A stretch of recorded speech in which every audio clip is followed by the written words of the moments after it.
Good morning, Neil. I hate screamers.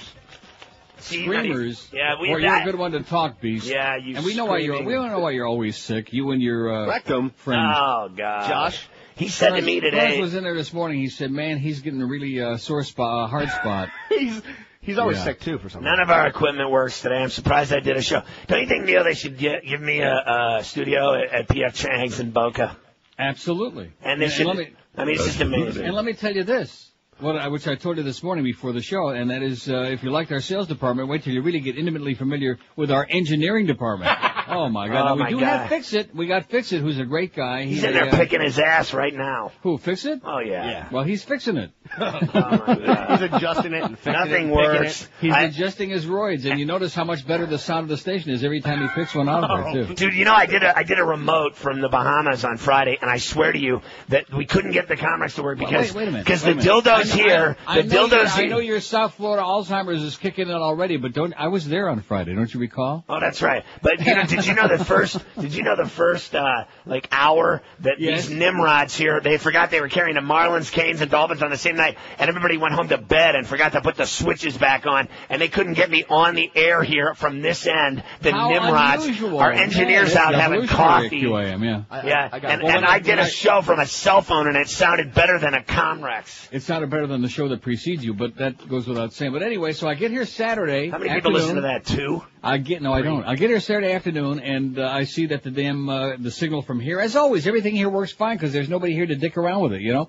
But I see the signal from there is not coming in. So Sunday, and I know it's a holiday weekend, so I called Clarence to give him plenty of time. He was really pissed because he said the Beast was just ready to pull out.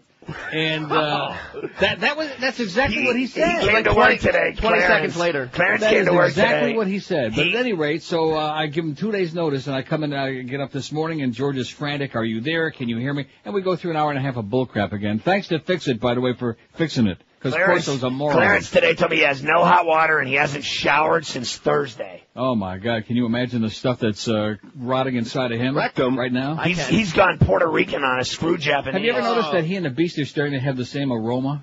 But his breath is, I call him Hal.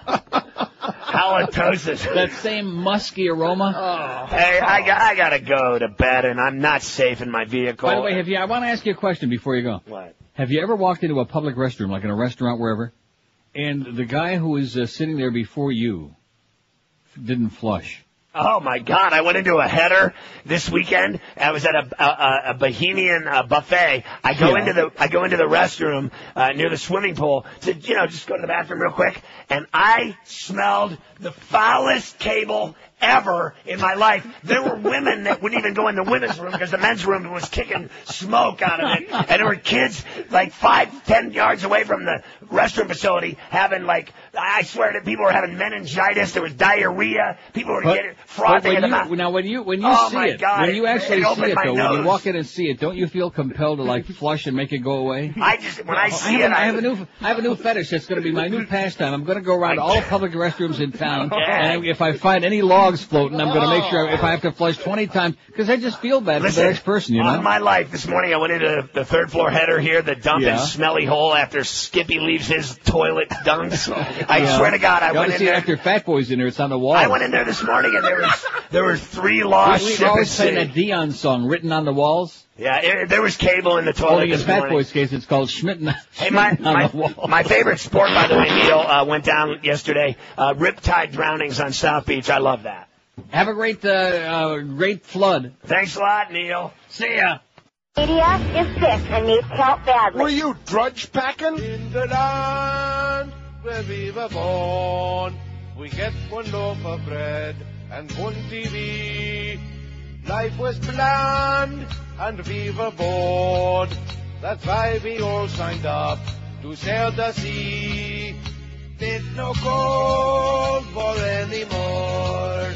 Fearless leader must keep us busy. But now we run the ocean floor in a Russian submarine. We all died in the Russian submarine. Yes. Russian submarine. Russian submarine. We all died in the Russian submarine. Russian submarine. Russian submarine. As we lie your mortars and decay. Hear the motherland and play.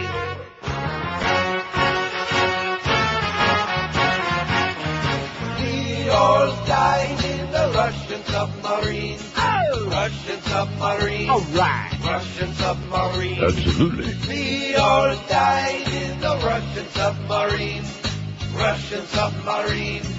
Russian submarine. Run silent, run deep. We are losing power contact. Yes, not yet. Try again. They're not working, Captain. Must be sabotaged by moose and swerve. There's nothing more that we can do. As our comrades all turn blue. Without oxygen to breathe. We cannot breathe. In a Russian submarine. We all die in a Russian submarine. Russian submarine.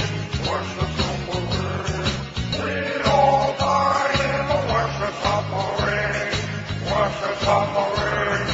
Russian submarine. We all die in a Russian submarine. 10:06 at 560 WQM. Happy Tuesday to you. This is it. We just drew the line in the sand as of this moment, right? Okay. Well, I mean, not as of this moment, but I guess as of early this morning when the Momeister was on. That was really bad. I didn't get a chance to hear him this morning. With that line problem you had down there. I'll send you a tape.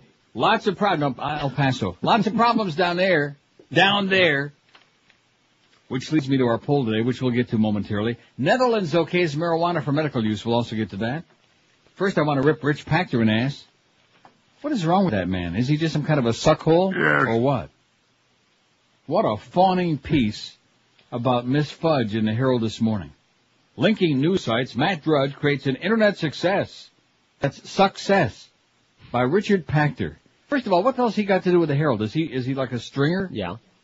He is? I guess. All of a See, sudden. the Herald doesn't really have any reporters anymore. Remember that piece by Jim DeFeedy that day about how this used to be many, many years ago a great paper, but we can't afford it anymore, and the cost of this and the cost of that, and all the cutbacks. So now we really suck, but we're doing the best we can. Remember that? Mm-hmm.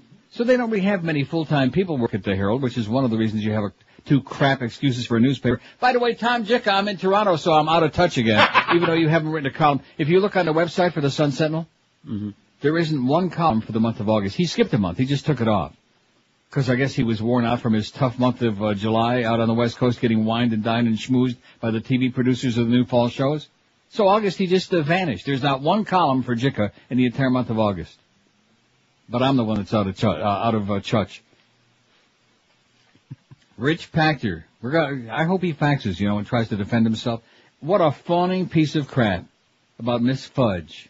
Speaking of Miss Fudge, all weekend long she's been frantically reporting this on her website. And yes, I do check the website. I occasionally find something interesting, amusing. Get rid of that stupid hat, Matt, okay? And by the way, in the picture, you look like a real fruitcake. You look natural. What a pansy, man. Bodybuilder war. Former Mr. Universe unloads on Arnold. ABC holds interview. Exclusive on the Fudge Report.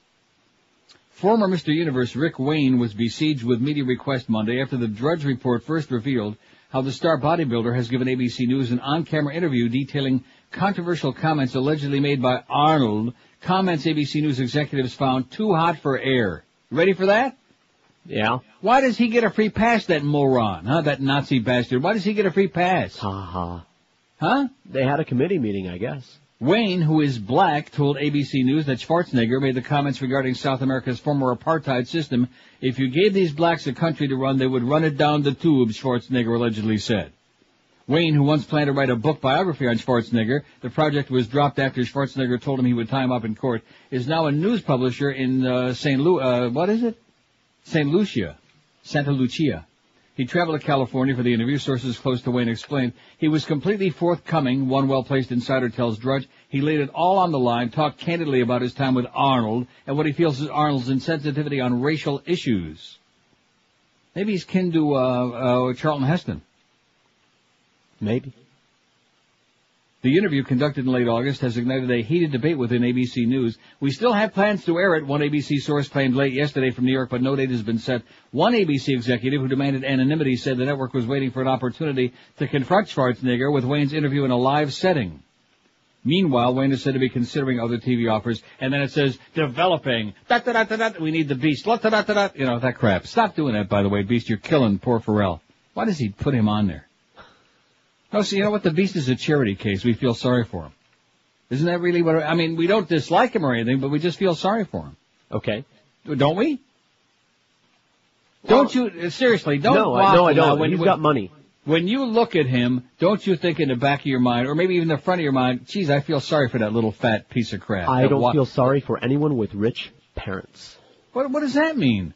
I got news for you. No matter how rich your parents are, when you're in a goddamn huge piano case, when you're in a pine box... Whose fault is that? It doesn't do you no good. Well, that's what I'm saying. So I don't feel sorry for people Why the hell who should have we feel sorry for him? Isn't that what I problems said? of their own Isn't that creation? What I just said? I'm supposed to feel sorry for him?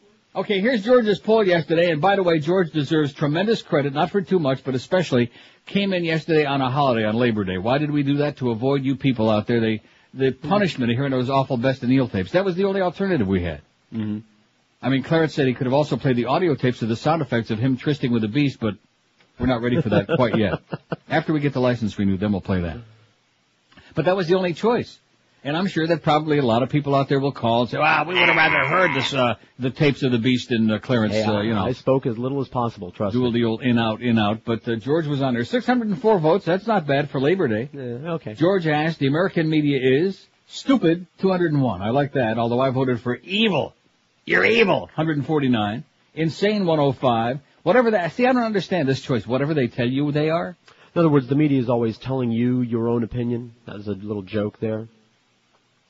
I see. Okay, 63 for that. They're okay, 58. Okay. Right. I don't know, 23, and 5 said they're great. And I wonder which newspaper those assholes work at.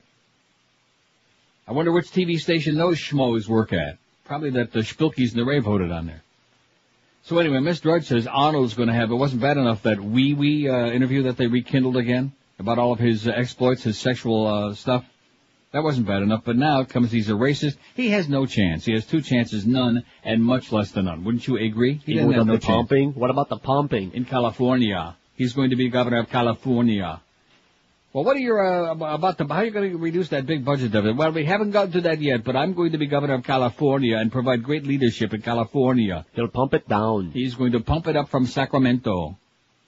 I mean, it's really, if you think about it seriously, you will kill yourself. There's no question about that, so please don't do it. If you really sit down and think to yourself, this is really happening and there are people who are really supporting him and taking him seriously, at that point you must blow your brains out. 10:13 at 560 WQM. So like I said, we draw the line. We're off to the races now. No more of that summer dilly-dallying around. Labor Day is come and gone, right? Yeah, okay, sure. Whole bunch of people are back in town now after a summer screwing around. About 30, man. That's about it. Hey, need to sell your home fast? Fast Cash Home Buyers buys houses fast, hassle-free. Fast Cash Home Buyers buys houses in any condition, any location, for any reason. You need to sell your house fast? Does your house maybe need a new roof, flooring, or any other repairs? Well, don't throw money down the toilet on costly repairs. Stop and call Rod today at 1-866-785-FAST for a no-obligation, hassle-free offer. At Fast Cash Home Buyers, they help you solve your house problems. Do you have a vacant house? If you're tired of dealing with a problem tenant, maybe you're going through a nasty, smelly, rotten divorce, call Fast Cash Home Buyers. Maybe you're 1, 2, or 3 payments behind or inherited a property you just don't want. Call Fast Cash Home Buyers because they can get you out of your pickle. Call Rod today at 1-866-785-FAST and let Fast Cash Home Buyers give you peace of mind. Fast Cash Home Buyers will buy your house today, and another good part of this deal is you won't have to pay a single penny in real estate commissions either. So call Rod at 1-866-785-FAST, F-A-S-T, for a hassle-free offer, and let our friends at Fast Cash Home Buyers solve those house problems once and for all. 1-866-785-FAST. Live and local. This is Sports Radio 560. QAM. How young is too young?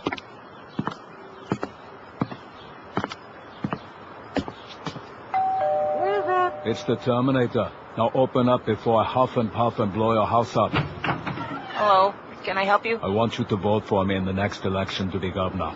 Well, I'm not a registered voter. I'm too worried that once I get on that list, they'll call me in for jury duty and all that other... If I'm elected, I'll give you a chicken in every pot. And the buck stops here. Mr. Gorbachev, tear down that wall. Ich bin ein Berliner. I am not a crook. The only thing we have to fear is fear itself. No new taxes. I'm not really interested. Thanks anyway. Then you must die. Hey, wait a minute. Join us next time for more of California gubernatorial candidate Arnold Schwarzenegger on the campaign trail. No, that's California. 10:17 at 560 WQAM. So now this, we got like a tinkling contest going on between George and Miguel. We got a fight. I hate him. Do you really? All of a sudden. Anyway, today they're going to be out there though with the, you faxed me this big whole sheet full of crap, mostly, cat fight. Now, seriously, if I took that part of it off, it wouldn't be, anyway. So we raised $140 for our Best of Neil stuff for our Bandit Pet Rescue over the weekend. That's really something. No, he just called and apologized for forgetting to add the solid gold total in there because he doesn't remember what it was, but it was over 100. Yeah. Well, those so it wasn't $40 for George for the weekend. It was like 160. So now is this the total you gave me? Does that include the 140? Yeah. No. No, the total that I gave you, no. So that's 18,360 is what I'm looking at so far, and I'm going to like plus another like maybe a 100. All this scat fighting, all the infighting by two hostile spics. I don't need to see that. Anyway, today though the van will be out as we and there might be a few people back in town now after their busman's holiday. And trust me, getting calls today would be almost impossible except for the retire guy. WQAM, hello. Hello. Yes, sir. Neil. Yes. How you doing, Neil? Okay. Have you seen, Welcome Back to Toronto? Thank you. Have Neil, I seen what? Have I seen it? I've seen it. I'm sure you have. Oh, believe me. Has anybody faxed you the article of, Matt Drudge in the Herald? I just came on and talked about that by Rich Pachter. I just got on the radio. Now, aren't you embarrassed for Rich Pachter that he wrote such a ass-sucking column? Definitely. Disgusting, a disgrace. And this man considers himself a urinalist or something? All he is a butt sucker. That's pathetic. I'm going to read it eventually, pal. Have a wonderful day. You too, Mike. See, that's good. He just tuned in. He probably listened to a Howard Sperm or something. He better not be. He better be listening to Scott. Come on, Scott. You know, we got to do that poll one day this week. Now that Scott's been on for a while, that actually somebody knows he's on, and he's kicking ass in spite of Mo. We got to do that poll. Like, what do you? Right. I don't know how we exactly do that one. Huh? What's your take? No, not that. About what people are listening to before this show. Oh, that one. You see what I'm saying? Mm-hmm. Because we know, are they listening to Mo? No. No. What do we have, like 8% or something? The other 92% of our audience hated him like poison? Wasn't that it? Absolutely. Oh my God, Mo, that's bad.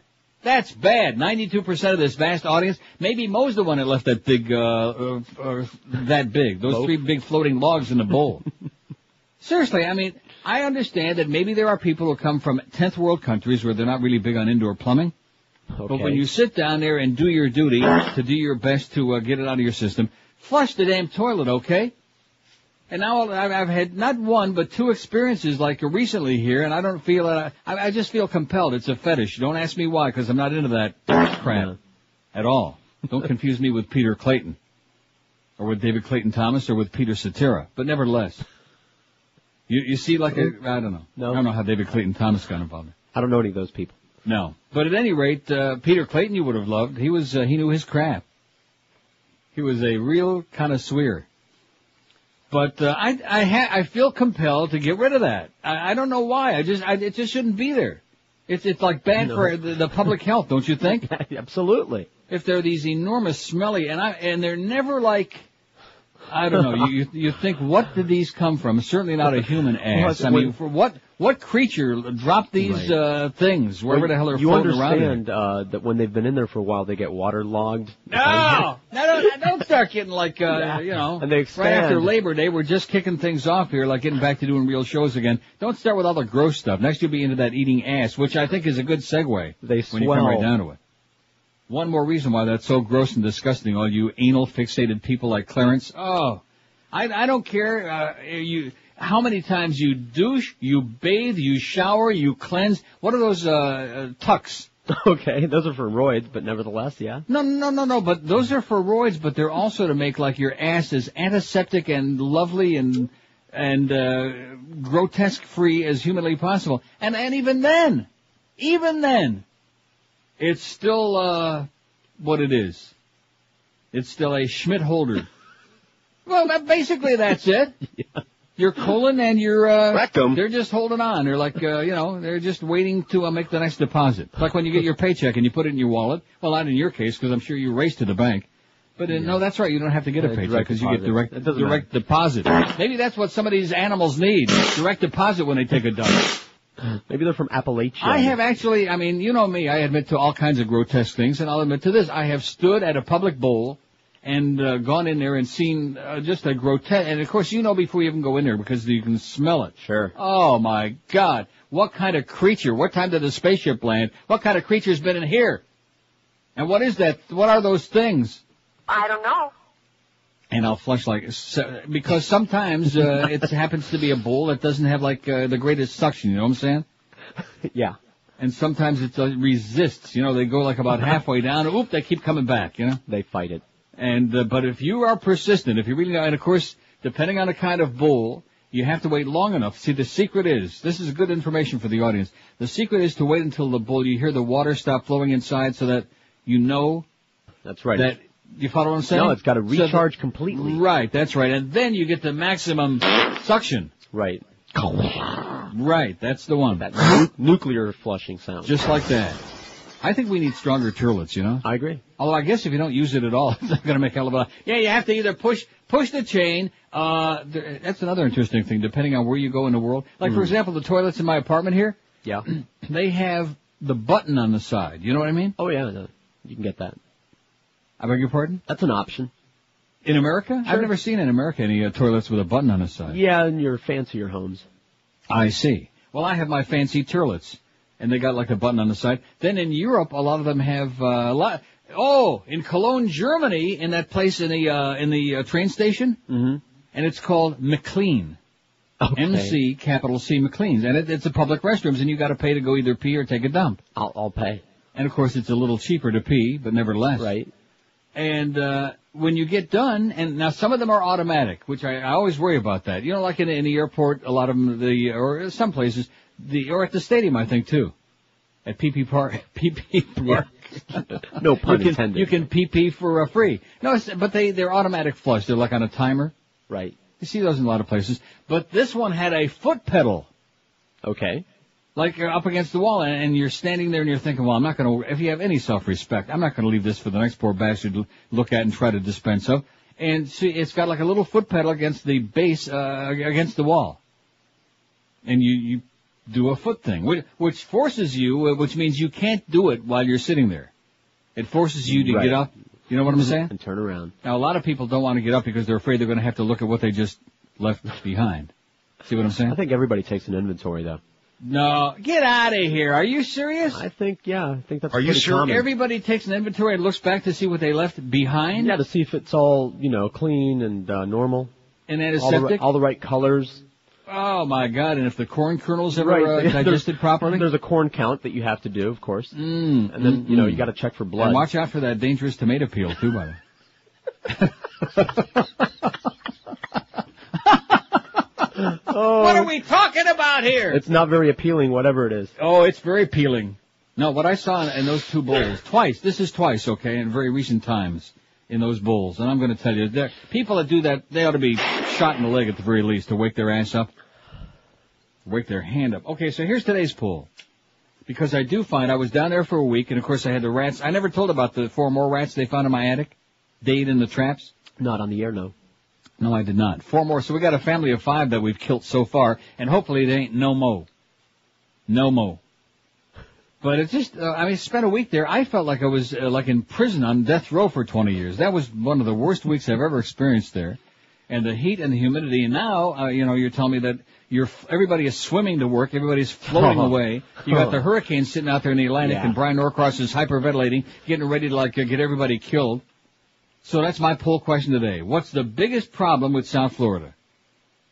The brutal summer heat, humidity, and rain.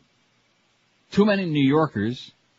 too many Cubans, Increíble. rudeness, too many old Jews, crooked politicians, absolutely nothing. It's paradise, too many blacks, and too many rednecks.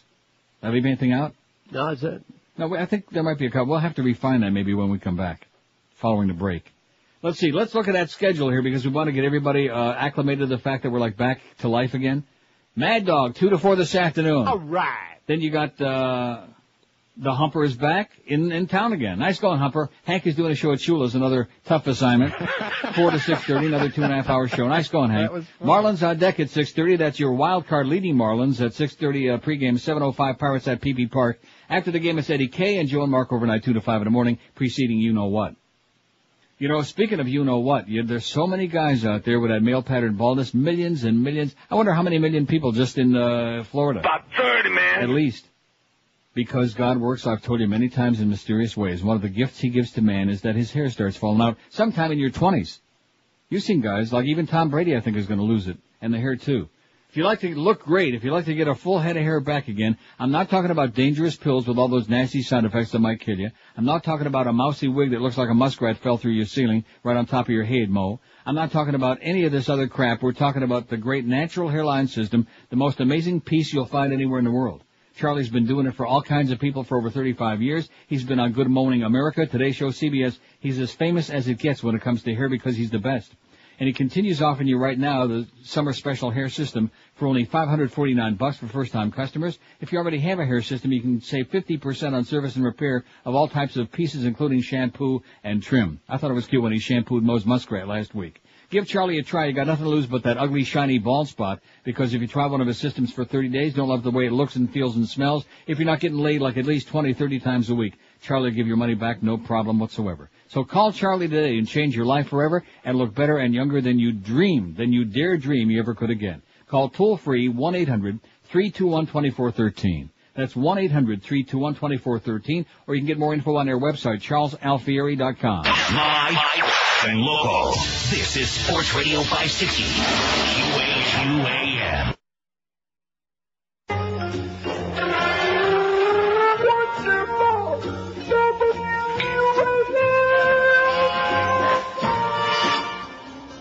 In 1980, fear was born. In 1984, the nightmare began. In 2003, the two legends will meet face to face. Freddy. First, we kill the children. Versus Jason. Versus Godzilla. It's evil versus Godzilla. Then, this holiday season, they meet again in the ring. It's Freddy versus Jason versus Rocky. But Rock, these guys will tear you to pieces. I don't know, Mickey. He's got knives on his fingers. He'll ruin your pretty face, Rock. I don't know, Mickey. Then, summer 2004, Freddy versus Jason versus Seabiscuit. Then the following Thanksgiving, Freddy versus Jason versus Kramer versus Kramer. Then, coming to pay-per-view, Christmas 2004, Freddy versus Jason versus the Olsen twins. it's a grudge match in a cage, suspended over the Rose Bowl in beautiful Pasadena, California. Only on pay-per-view. Order today. You notice that one voice on there sounded an awful lot like somebody we know. Now, what is this picture here that we got? John Jarvis and Bob Eisenberg with real hair. What is it? What is this Kid picture? Curry brought that by. A little snapshot from the 70s, the good old days. From the 70s, where was this? Y100. What? See? Bob Eisenberg was selling, and he's got a bathrobe on. Right, it was some sort of a, if you'll notice there's somebody else with one too, and obviously right, and John Jarvis looks like he just pulled out. And also and has a Eisenberg's robe. got that real Schmidt-Eaton grin on his face and the old bad hairpiece before we got him in touch with Charles Alfieri. What a silly clown. Who are those people in the background? People. I see. Well, they work at Y100, so they're probably a bunch of assholes. Anyway, that's really great. Thanks a lot, Ray Perry. You're a hell of a guy. Ray must be cleaning out his desk, you know what I'm saying? Kid Curry. That's the way it goes. Kid Curry. Oh, Kid Curry gave it to you. I thought you said Ray Perry. No. Well, like I said, Kid Curry ain't cleaning out his desk because Power 96 is kicking ass, baby. Oh! Power whatever it is. I don't know. What is it, 96.5? That's very good. You know how many years it's been since I even punched it up onto my dial? About 30, man. At least. Why the hell would an old fart like me be listening to all that punky spit music and Schwarzer stuff? Anyway, ex-Kettering priest promoted despite sex claims, says the Dayton Daily News. Whoever faxes us this priest stuff is really very good, but it's always Ohio. It must be somebody from Ohio. Must be. Because they're obsessed with this crap. It's somebody on the west coast of Florida. Thank you very much, by the way. Keep it up. Keep them coming. A priest involved in a child abuse scandal. Now, what do you think is more disgusting? Guys who dress up in women's clothing or guys who won't flush? Or both? Maybe they're the same people. Seriously, have you ever seen a guy wearing a bra and panties?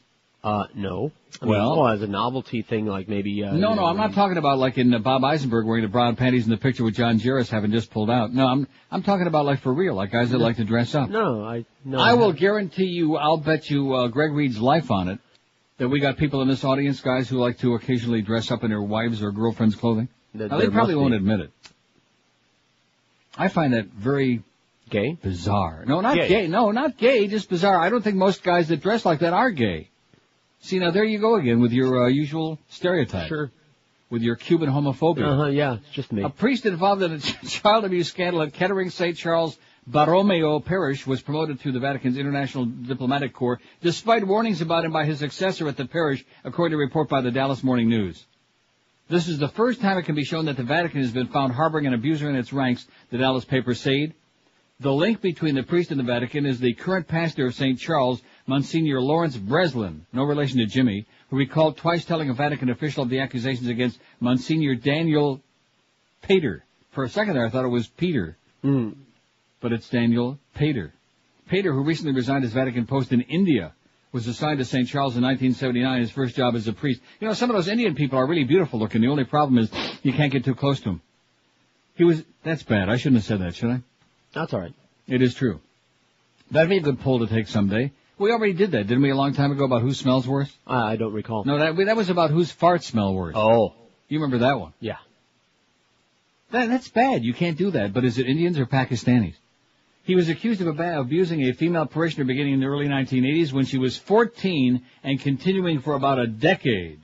The woman recently discovered that Pater had been promoted to the Vatican's number 2 diplomatic post in India. In January, she contacted Mike Nellinger of Kettering, who co-founded a local affiliate of Voice of the Faithful, a Boston-based lay organization started in response to the sex abuse scandals in the Roman Catholic Church. During the lawsuit, Pater took the Fifth Amendment on every question, said Nellinger, who examined the court file, and yada, yada, yada. How do you like that? So even the Vatican is, hushing it up and shoving them on up. Priest who served in the area accused of abuse. This is also in the Dayton Daily News. Well, there seems to be an awful lot of this stuff in Ohio. Oh! 9 men, including 2 from Dayton, are alleging they were sexually abused as boys by a priest of the Roman Catholic Archdiocese of Cincinnati 2 decades ago.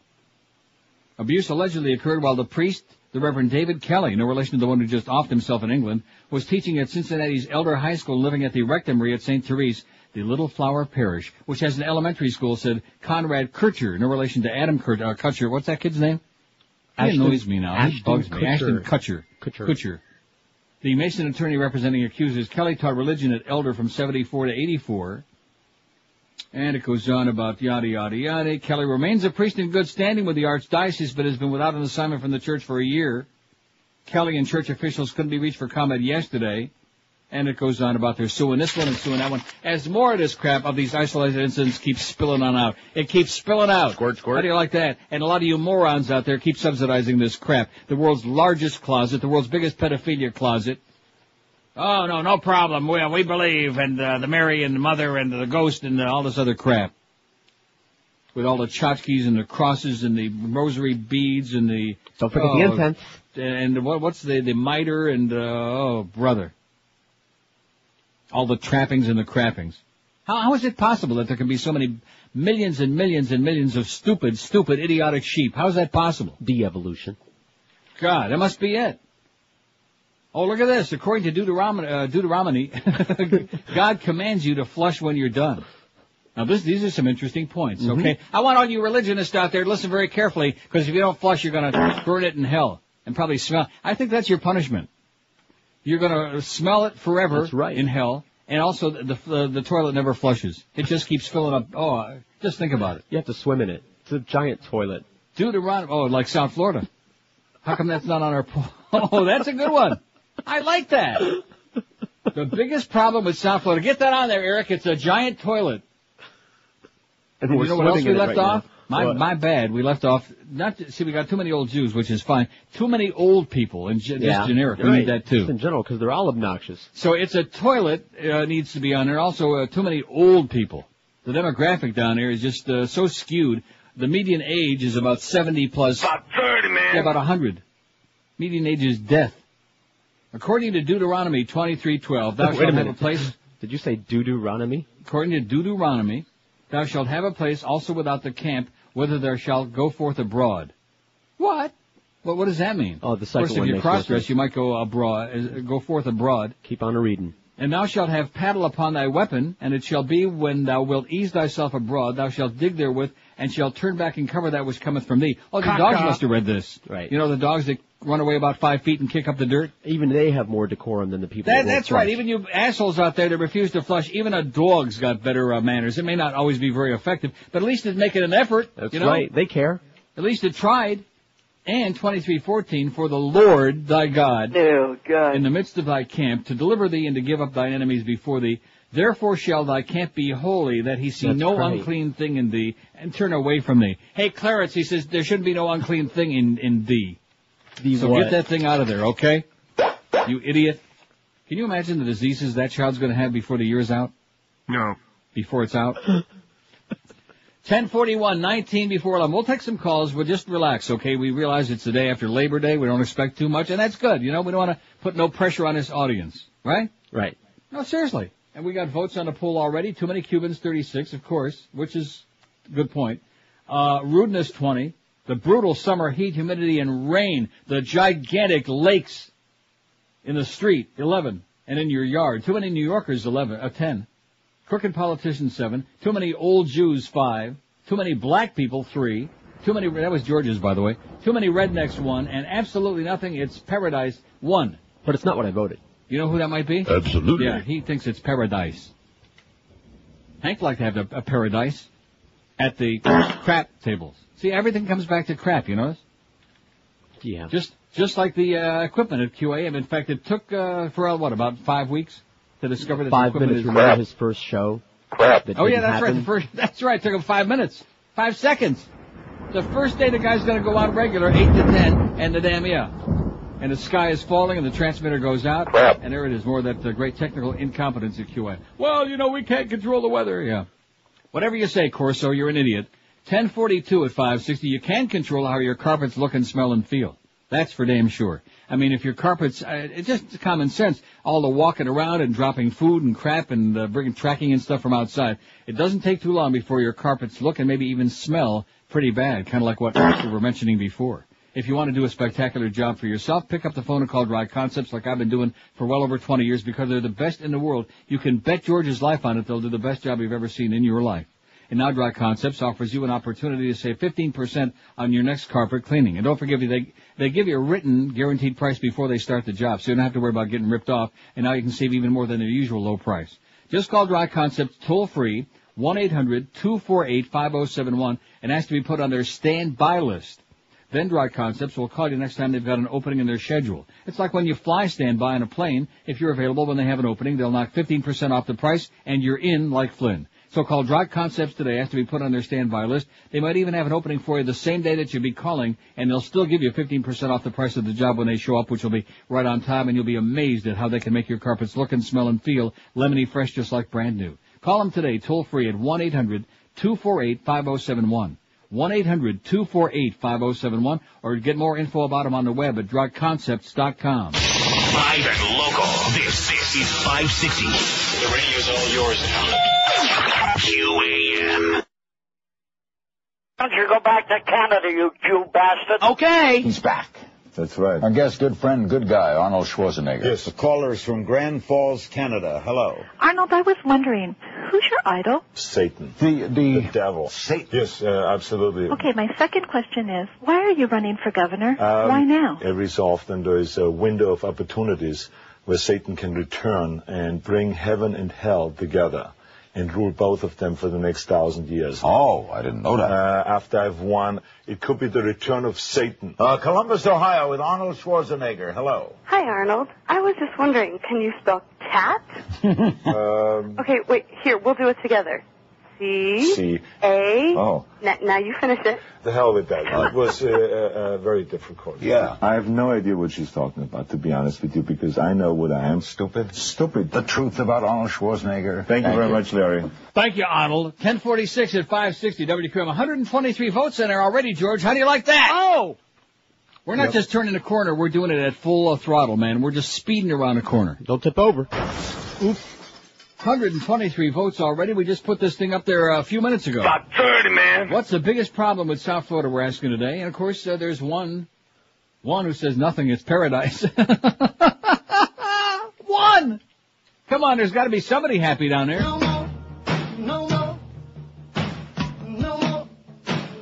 Too many Cubans, 47. Rudeness, 46. The brutal summer heat, humidity, and rain, 15. Too many New Yorkers has only got 12. Now, doesn't that surprise you? No. It doesn't? Are you eating something? Yes. What a slob. I bet it's Howie's, too. Thanks, Howie's. What is it? Corned beef and cheese. You bastard, you. Hoagie. No, I'm down to 189. I'm under 190 in the year. I'm not going to let you influence me because I got nothing fattening. I got some strawberries and blackberries. Do you like blackberries? Yes, I do. I never see them down there. Do we have them in Florida? You gotta find them in season in Publix, but they grow wild around the house in Carolina. It's one of the reasons to go there. Oh, so do those toadstools. Yeah, delicious. That little too. Butter and onions. Anyway, with brutal summer heat, humidity, and rain, 15. Too many New Yorkers, 12, which I'm amazed at how low that is. Crooked politicians, 9. Too many old Jews, 6. Too many black people, 3. It's a toilet just went on there, but it's already got 3. Absolutely nothing. It's paradise. One moron says that. One who's oblivious. Too many rednecks, 1, and too many old people just went on there. Don't have any yet, which also shocks the hell out of me. Getting back to the Rich Pachter piece. Oh, we better take some of these calls. Some of them might even be real. I can't believe this. On the day after Labor Day. Here's Pembroke Pines. Hello. Hey, Neil. How you doing? Pretty good. Listen, I heard on Friday you were going to try to pick up Franken's book over the weekend. Did you have a chance to do that? You know, I never had a chance. I've been so damn busy since I got back here, and especially trying to figure out how to get all this stuff working. I don't even know if I want you to read it. It's depressing, man. You realize how many right-wing fascist scumbags are in charge of this country, you know? Most of them, yeah. You know what's amazing is all these chicken hawks. It's so funny. There's so many more Democratic war veterans than there are Republicans. It's amazing. Right. None of them have served in the military, yet they're ready to go kick ass everywhere. Mm-hmm. Hey, listen. No, they're ready for somebody else to go kick ass. Well, exactly. Listen. And we continue having kids die every single day. Every day. Over there in that quicksand pit? Yeah. Yes. I know. Listen, do you think Dean or Kerry has any shot in hell? Dean's going to kick Bush's ass. In fact... I can't wait to see that debate. Wait, listen. Wait till you hear this. I just looked on Miss Fudge's report on her website. The latest poll just out, it's Bush against Hillary, Bush 48, Hillary 41. Now, if she's that close, and you know how many people despise her like poison, Dean's going to wipe the floor. I don't know how much to put in the polls, though, you know. You'll see. That's my fearless prediction. Dean's going to kick his ass. I hope you're right. Have a good day, buddy. And you too, thank you. I think even Jimmy Dean could beat him, especially if he starts serving up some of that free Jew food. Can you imagine? Everybody likes Jew food. I do. I'm eating them some now. What'd you think? I'm trying to download the story there. I'm trying to get the details, but of course on the Fudge report, it's and here's this glowing and I admit that I go on there for information. Sometimes he's got some good stuff. I don't have any problem with that. I don't really care where I get this stuff from, you know. How's Catherine Harris, by the way? She's still alive? Yeah. Miss Fudge, boy, what a screaming closet faggot you are. That's all I want to say to you, because I know you're listening right now in your little condo on the beach, okay? I hope you're getting a little bit down there on South Beach. Just use some protection, Miss Fudge. Because God only knows, can you imagine the stuff that's going around on South Beach? Can you even imagine? Were you Fudge Packer? I'm sure she was. And then in this story about Rich Pachter, what I do with it. Linking news sites, Matt Drudge creates an internet success. I'll get to it. I want to get all these call in here. But it's just such a suck job, you know. There's nothing in here in the least bit critical. There's nothing in here questioning about what a lot of the crap that he puts on there, which it is crap. Just like the stuff about the Catherine Harris thing, how he tried to spin and skew that for all of his, the puppeteers that are manipulating his string, his G-string. I heard that even that hat that he wears every now and then just like pops off right up in the ear. Yeah. Like that. Here's Pompano. Hello. How you doing, Neil? We'd like to get Matt Drudge no strings attached. Then you'd have... Yes, sir. Can I add something to the poll, or may I? Go ahead, please. Drivers. Oh, yeah. How do we phrase that? Drivers. Yeah.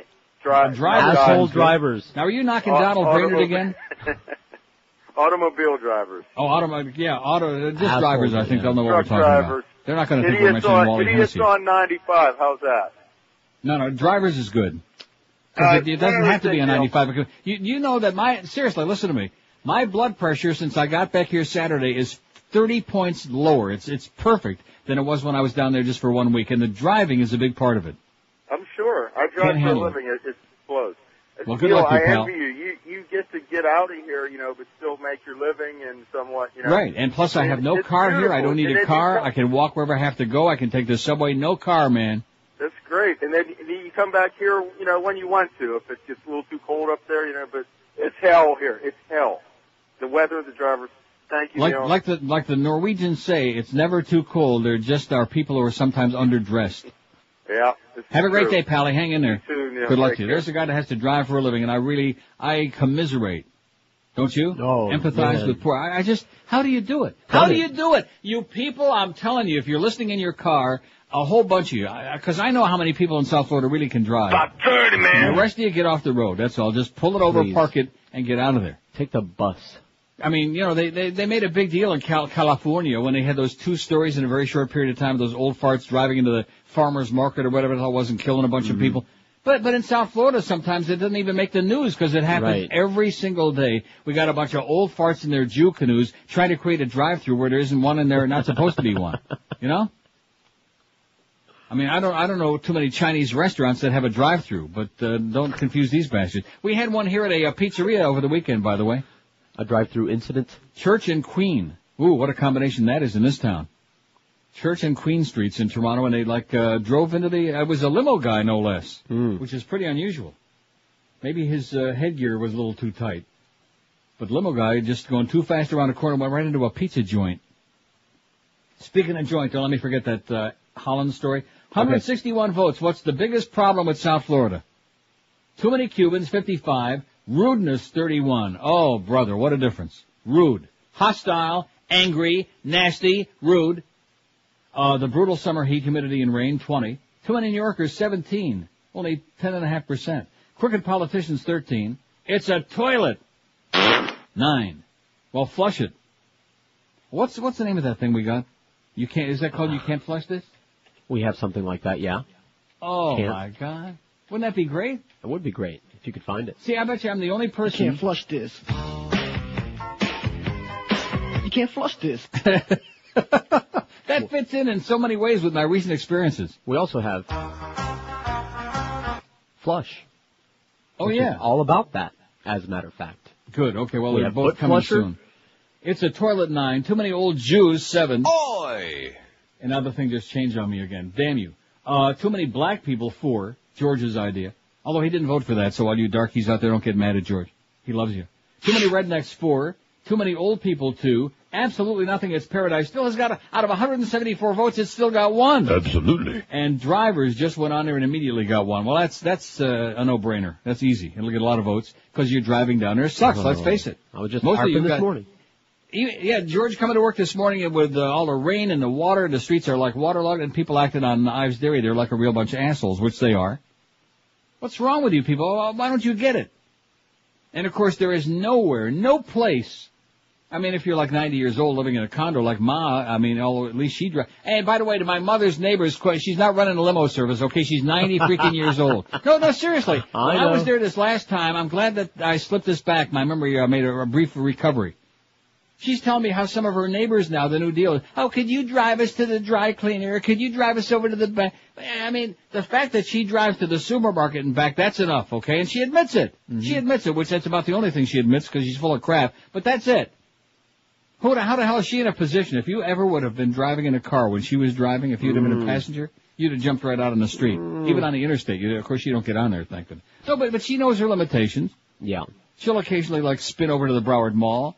go across to the new Publix she's got over there in Hollywood, or whatever, but very limited. You know what I'm saying? Right. Good, which is great. But she's not running a limousine service, okay? Some of her neighbors, I don't want to mention no names of where they live, very, very close by, because she don't have the guts to do it, you know. She's always bitching me out and everything, but with her neighbor, well, she can't say no. Well, start saying no. Ma, just say no, like Nancy Reagan said, okay? Say no to your pushy neighbors. You'll be doing the whole world a favor, because the less you're out there on the Hershey Highway driving that little puddle jumper of yours around, the happier everybody will be, and they'll stay alive.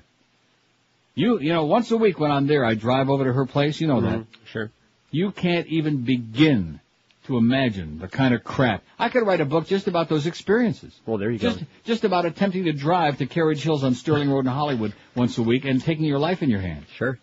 People who've been dead for 5 years, they're still behind the wheel, and I guess their foot was stuck on the accelerator, and it's just creeping along, and maybe someday it'll get out of your way, maybe not. No. Unacceptable, okay? All you old Jews at Carriage Hills, you're unacceptable, and my mom ain't running no limo service. Leave her alone, all right? Hey, I can't believe I actually stuck up for her there. Well, that's because she won't do it for herself. Okay, whatever you say, whatever you say. By the way, you want some of that breaded zucchini? No. Don't ever make that again, Ma. Don't ever make that again, or John's not going to come there anymore and eat, and I certainly would ever come near that place. And by the way, how do you like living there, Ma? I own it. 10:57 at 560. I think she'd make a great bag lady, don't you? Wouldn't that be great? I know somebody to keep her company. Yeah. Oh, yeah. Boy, would they have some great stories to commiserate with? They could have announcing a 2003 Neil Rogers end of the summer clearance sale going on right now at Hallett Pontiac GMC. Get the lowest prices in town from Tom Lehman and Joe Prieto. Do I sound like extra happy today? Yes. Well, I have good reason. It has something to do with my experience last night. For this special promotion, every vehicle has been marked down to the absolute rock bottom price. In fact, I ought to be playing that song that Rick and Suds like. I like Chinese. Plus, get 0% financing for 60 months on every 2003 Pontiac or GMC in stock. Listen up, buy a 2003 Pontiac Sunfire for only $11,998 or a full-size Sierra for only $15,998. Hurry in now because inventories be limited.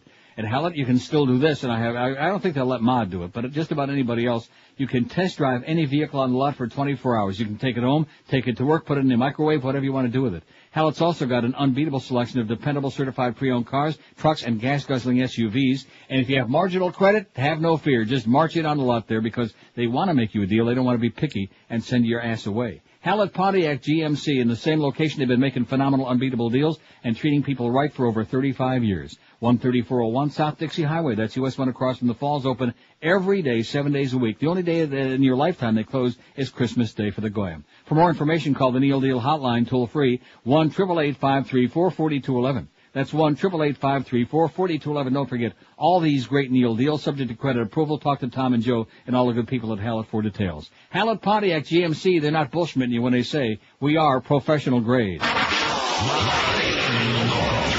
We're Sports Radio 560 QAM. This is G. Gordon Liddy, and they don't come any worse than Neil Rogers. You asked for it, you got it. Well, when you come to my house, every time you ask to use the toilet, and that's fine. But when you're done, you always leave behind a very special gift to you. A surprise. When you wrap your ass, you can show a little class, and just remember to flush.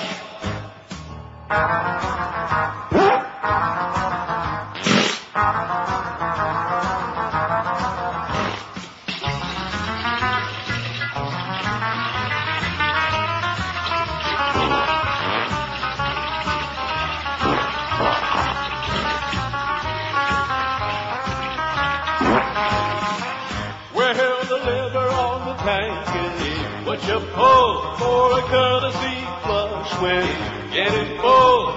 Cause when it's my turn to lift the seat, your lumbering turns out you want to see.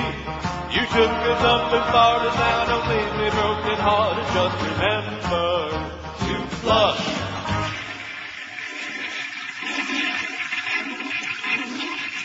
It's 11:02. Suck that last baby down, baby. That last Tootsie Roll, please. Get it out of my face. Get it out of my view. No, I don't want to see it. I don't want the next person to have to see it either. See, I'm really a good Samaritan in spite of the fact so many people think I'm an old prick. Mm-hmm.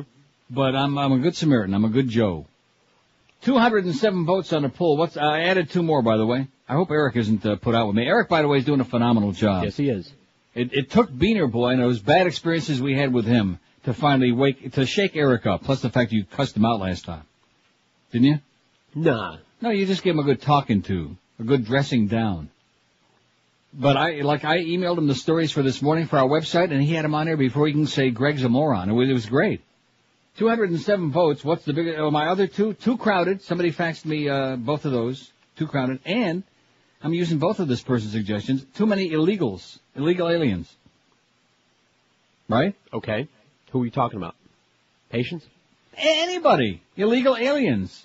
Illegal alien. No, don't start with that defensive Cuban stuff again, what? Okay? With that wet foot, wetback stuff. Oh, I just want to be We're accurate. just talking about, how about Nicaraguans? How about Colombians? Although I do like Colombians. Well, you can have them. So here's the whole story, by the way. I never got through the thing. Too many Cubans, 64. Rudeness, 36. The brutal summer heat, humidity, and rain, 26. Too many New Yorkers, only 21.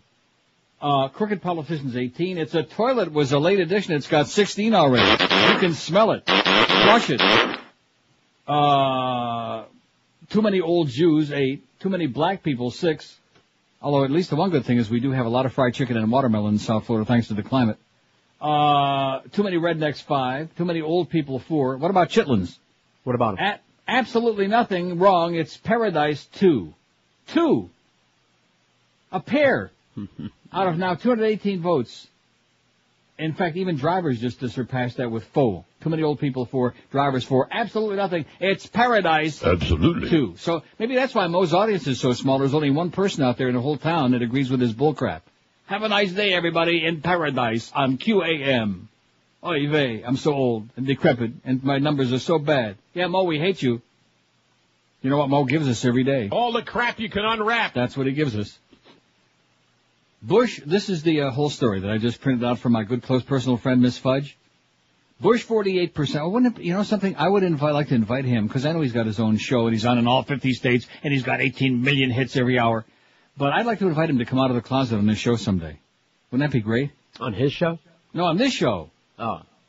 It's like OJ, you know, because we have OJ and Kendall. And I said many a time, if he wants to call in the show and confess, because we all know he done it, I'd put him on the air. Sure. Remember that ill-fated golf tournament? Of course we do. Mm-hmm. Well, and they wanted me to put him on the air. I said, no, the only way I'll put that murdering bastard OJ on is if he wants to call in and confess to doing it. And the same with Miss Fudge. If she wants to come on the air and come out of the closet and admit that she's a self-hating right-wing fag, I'll be glad to put her on the air. I think that I butched her up a little bit because you know that she's listening, hanging on every word here. And when I said that this story wouldn't print out, lo and behold, I go to there, bada boom, here it is. As a presidential candidate, Senator Hillary Clinton attracts more Democratic votes than any other candidate, but still trails President Bush 48-41. But it's interesting because that means he's got less than 50% even against her. And she's not even running. What does that tell you? If Democrats nominate Senator John Kerry, who looks a little scary, here's the that president video. leads 45-36%. Against Vermont Governor Howard Dean, he leads 45-34. But keep in mind that still millions of people don't know Howard Dean from Jimmy Dean, from James Dean. Right? Right. The National Telephone Survey of 1,499 likely voters was conducted by Rasmussen Reports August 29 to September 1. Margin of sampling error is about plus and minus 3. Senator Clinton would reinforce the divide between investor and non-investors that has been growing in recent years. America's investor class would vote for Bush over Clinton 53-35, meaning people loaded with cash. Non-investors, which is like your average ordinary schmucks like George, non-investors prefer Clinton 46-42%. That represents a net swing of 22 percentage points. So if we can get all the schleppers out there to vote. While the investor class gap is larger for Senator Clinton, it exists for all Democratic candidates. And it goes on. I don't want to read the whole thing. I probably should put this on the website, but I don't want to bug Eric, do I? Hey, No Eric, trouble. put it on there. I'll email it to him during the next break. He'll do it. He'll do anything Yes, now he since will. you bitched him out and threatened to take away his Wheatina. While Bush leads against individual Democrats, wait till you hear this. This is thrilling. This gives us hope. His overall poll numbers have slipped against a generic Democrat, in other words, meaning anybody. Joe Smith from down the street, Eddie the dog catcher. The president is now tied 42-42%. How do you like that? All right. Yeah.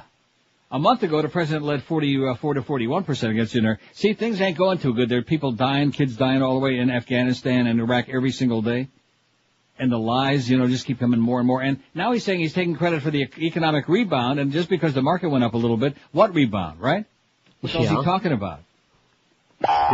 The discrepancy between polls comparing Bush to a generic Democrat and those suggesting specific alternative is the result of several factors. First, the generic ballot enables Democrats to envision their ideal candidate as the president's opponent, et cetera, and so on. It says, second, the name recognition for individual Democratic candidates other than Swillery is very low. Well, that's what I just got through saying. Most people don't know from Howard Dean, right? Right. In John Kerry. I bet you that most Americans would know the difference between Bob Kerry, who of course is senator from Nebraska, and John Kerry from Massachusetts. How many people do you think in this country know the difference unless they live in those states? About 30, man. Right, because the American public are generally dumb, uneducated. They're busy watching American Idol. They don't know from anything that's happening in the system. And then they wonder, gee, how come all the rich people are getting the breaks? How come all of our kids are dying? How come NASA's making human sacrifices of these astronauts? Stuff like that. To try to cut corners. Oh, yeah, would you like to go up into space? We're cutting a few corners. It really makes you wish that Lance, what was his name from Instinct? Oh, Bass. Lance Bass. Yeah. Oh, God. I mean, I don't wish any physical harm to anybody, but, boy, wouldn't it be nice to see him go up in one of those deals? Oh. Now, which one was he supposed to go on? It wasn't the last one. He was supposed to go up with the Russians. Oh, well, you can really trust them. Hey, their crap together. Their track record's better than ours now. But I was just going to say, we're in no position to be talking the Americans. Anyway, so there you go. There's the deal. Hillary's doing very well. Now, has it got any other stuff on here? Bush 48. No, that's just got those 3, and then the generic one. Pretty interesting article. I'll have Eric put it on there post haste, won't we? Sure. We'll get to it. Still haven't gotten to Rich. And you notice Rich Pachter, who faxes this show every single day, basically, pretty damn near. And now I know why Paul Harvey Jr. hates him like poison. Rich Pachter writes this puff piece in the Herald this morning, or yesterday, about Miss Fudge. No, it had to be today, right? It says posted on Monday, September 1, but it's from today's paper. Or maybe the Herald just screwed up. Their website is one of the worst of any major market newspapers. It's just awful. And to show you how embarrassed they are to have Barry Jackass working there, if you try to do a search for Barry Jackass, it comes back and it says, who? Miami Beach, hello. Yeah, UM is a problem with this city. Okay, how come you're whispering again, sir? How come you're doing it? And you know who that is? That's the same guy that calls on line 9. That's the same Schwarzer. Which I never realized until right now. He's about 2 or 3 of those different chronics. It's the same guy. Because he usually just whispers, but this time he tipped his hat. You know what I'm saying? He gave away a little bit too much. You idiot. You jackass. You're part of the problem with South Florida is assholes like you. Too many chronics, too many losers, too many jackasses, too many mentally defective. That's the problem. And believe me, and this poll has proven it, there is a problem. It's not just my imagination. I mean, nobody really voluntarily wants to, freeze their ass off in the snow and the sleet and the ice and that crap. But, millions of people do, and you want to know why? Because it's not there. Yeah. That's why I'm here right now. Because I like it here, number 1, and number 2, it's not being there. And I'm not making it up about my blood pressure either. My blood pressure is 105/65. For an old fag like me, can you even begin to believe that? For a fat old fag. Right. No, so what's great. wrong with dressing up in a bra and panties anyway? Nothing, if that's your bag. I don't understand that. I beg your pardon? If that's your bag. I thought you said fag again. If that's your bag? Well, somebody left it in a bag in the men's room somewhere. Yeah. Somebody actually left a green bra and panties in a bag. It wasn't a female, believe me, unless she was in the wrong joint. Did it fit you? It was lovely. The comfort level is just so, you feel so free. You feel so free like you can put the fly in panties on breeze. backwards, I think, though. Oh. No, but it makes that finesse du brise makes for a nice quick emergency release when you have to run to the tea room. I know, my cup runneth over. Exactly. And doesn't it make, have you ever, I'm sure you have, being a man of the arts like you are. Yeah, what? No, listen to me. You watch the movies and you see these depictions of what it was like back in the olden days, the Romans and the geeks and all. Yeah. And they used to wear all of that. I mean, the tights and the, what I'm talking about. like in Romeo and Juliet with right, your friend Leonard Whiting. Something, that's what I was just going to use as an example. Yeah. Romeo and Juliet, and he's got, I don't care how much he had the hots for Juliet, but how the hell did they ever do it with all that clothing on, Well, the cotton piece is easy access, but all the other cod piece. Yeah, don't you remember in the movie? movie? I thought that was only in a Clockwork Orange. You have to be careful how you say that. Don't you remember they all had their decorative cod pieces? Yes. But the cod piece didn't just, was that just like a zipper? Listen to me. Yes, I'm listening. They're wearing the cod piece with the tights, right? You remember the movie? Yes. The tights have a slit in them, and I'm not... They have a slit? Listen. Well, I bet your parents is taking notes. I'm not joking here. They have a slit in them, and your package hangs out of the slit. The cod piece covers your package so that you can go to the bathroom easily. And you just uncinch one corner of the cod piece, it flaps open, and you do your business. I see. Well, I feel so much better now, because I used to think they had to, just shimmy and shake and, lower all of that stuff just to do anything. Now, as far as the other stuff... It's like the Mormons with that damn magic underwear. How the hell do they ever do it? It's got a And then the fact with the Mormons is they have all of those kids, so they must, where there's a will, there's a way. As in swing it and sway it. There's an opening. Here's a fax that says, I voted for drivers for sure. When is WQM going to take that pick of Mo off? It's horrible. Oh, we're never going to. And first, it's not QM, it's our website. Feels like it's going to jump out and bite. I have a suggestion for a new bit. The title is the Phil Collins song. The end is No Mo, No Mo. Oh. Well, that sounds an interesting bit. No Mo, No Mo. Doesn't it? Yeah, where'd they get that idea? No Mo. From a chronic faxer named Eddie. Why is it that so many guys named Eddie are assholes? Have you ever noticed that? I have. I just mentioned that in passing. 11:14 already at 560 WQM. Don't forget, we're back to real business here now. The summer, the party's over, baby. No more screwing around. We're getting back to really being a radio station or a facsimile thereof. Mad Dog at 2. The Humper is back in town at Shula's from 4. Hey, stupid! Till 6:30. Marlins on deck 6:30. Pirates and the Marlins at PP Park. The, what are they? Wild card leading Marlins by a game. Boy, they're hot again. They love that home cooking. Eddie K follows the game and Joe and Mark overnight. Even with Mike Lowell out there still going. How do you like that, George? I know you're following it. Huh? If you're underpaid, overworked, underappreciated like Scott, how'd you like to have a new high-paying career before the end of the year? Pick up the phone and call our close personal buddies at Fast Train, 1-866-FAST-TRAIN. They'll get you on the right track to a real life and a big, fat paycheck. Fast Train can have you trained and certified before year's end. The demand for computer professionals continues to grow, and there's no better time than right now to obtain a new high-paying career. Fast Train offers you job placement assistance, convenient day, evening, and weekend schedules. With 6 locations, there is bound to be a Fast Train nearby you. Fast Train offers you financial assistance to those who qualify. So call them right now if you're really sick and tired, if you're frustrated working for a crappy job, a crappy boss, and a really mediocre paycheck. Get yourself some education and a real job, a real career. Call toll-free 1-866-FAST-TRAIN.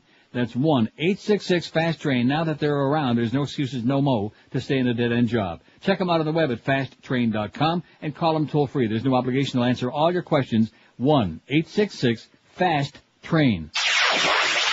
Live and local. This is Sports Radio 560 QAM. Page from the audio diary of Ashton Kutcher. Dear Dudery, very clever. I'm checking in from the basement of aging actress Demi Moore, whom I happen to be Zofflin. And I have been for over 3 whole months.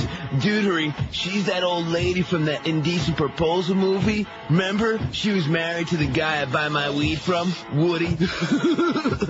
I said Woody, dude.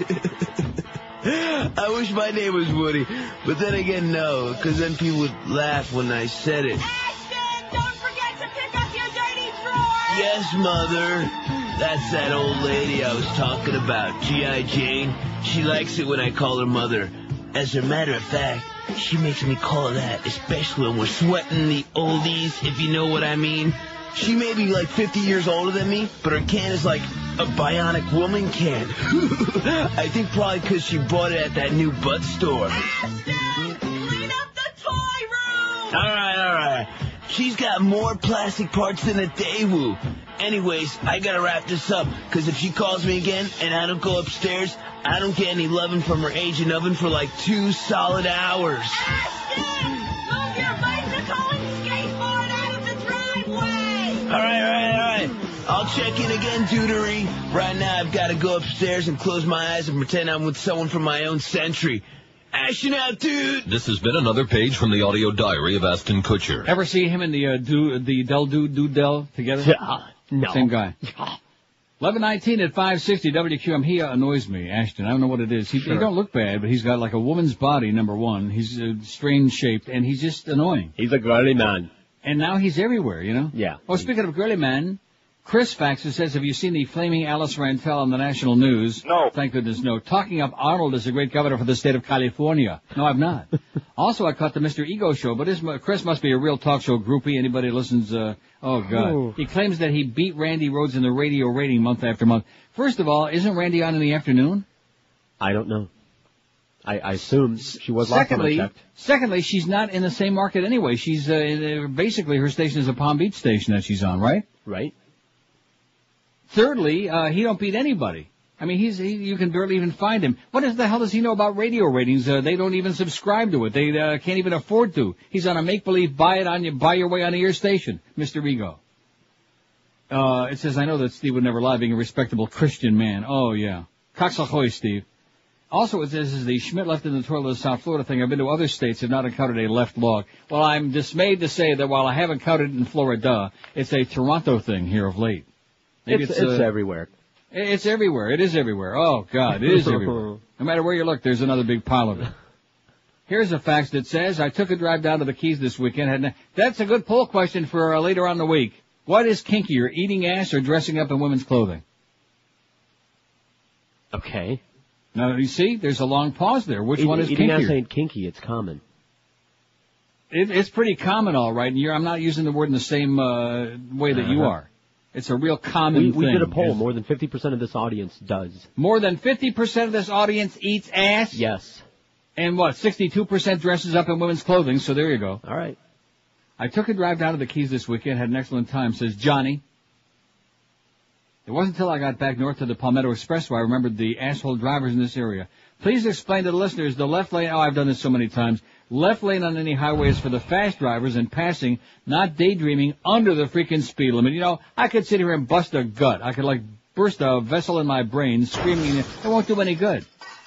It often seems to be some refugee in an old rusted piece of crap that believes because there's an open spot, he is entitled to put his dumb ass in it, even if it happens to be the left lane, as in no going nowhere fast. Please straighten out these assholes once and for all. Love you, Johnny. P.S. Don't retire. Counting the minutes, Johnny. Not the days. I'm counting the minutes. Although I don't know what it is. I guess I'm in a good mood. Is that it? Maybe. Because I'm not there, number one. And number two, recent developments in my life. And number three, plus the fact that now we have to be in a good mood because see, this is the only show you'll hear on this station where anybody admits that we've been faking it all summer long. Yeah. It would be like after all those years if your wife said she admitted she was faking those orgasms the 4 times you did it.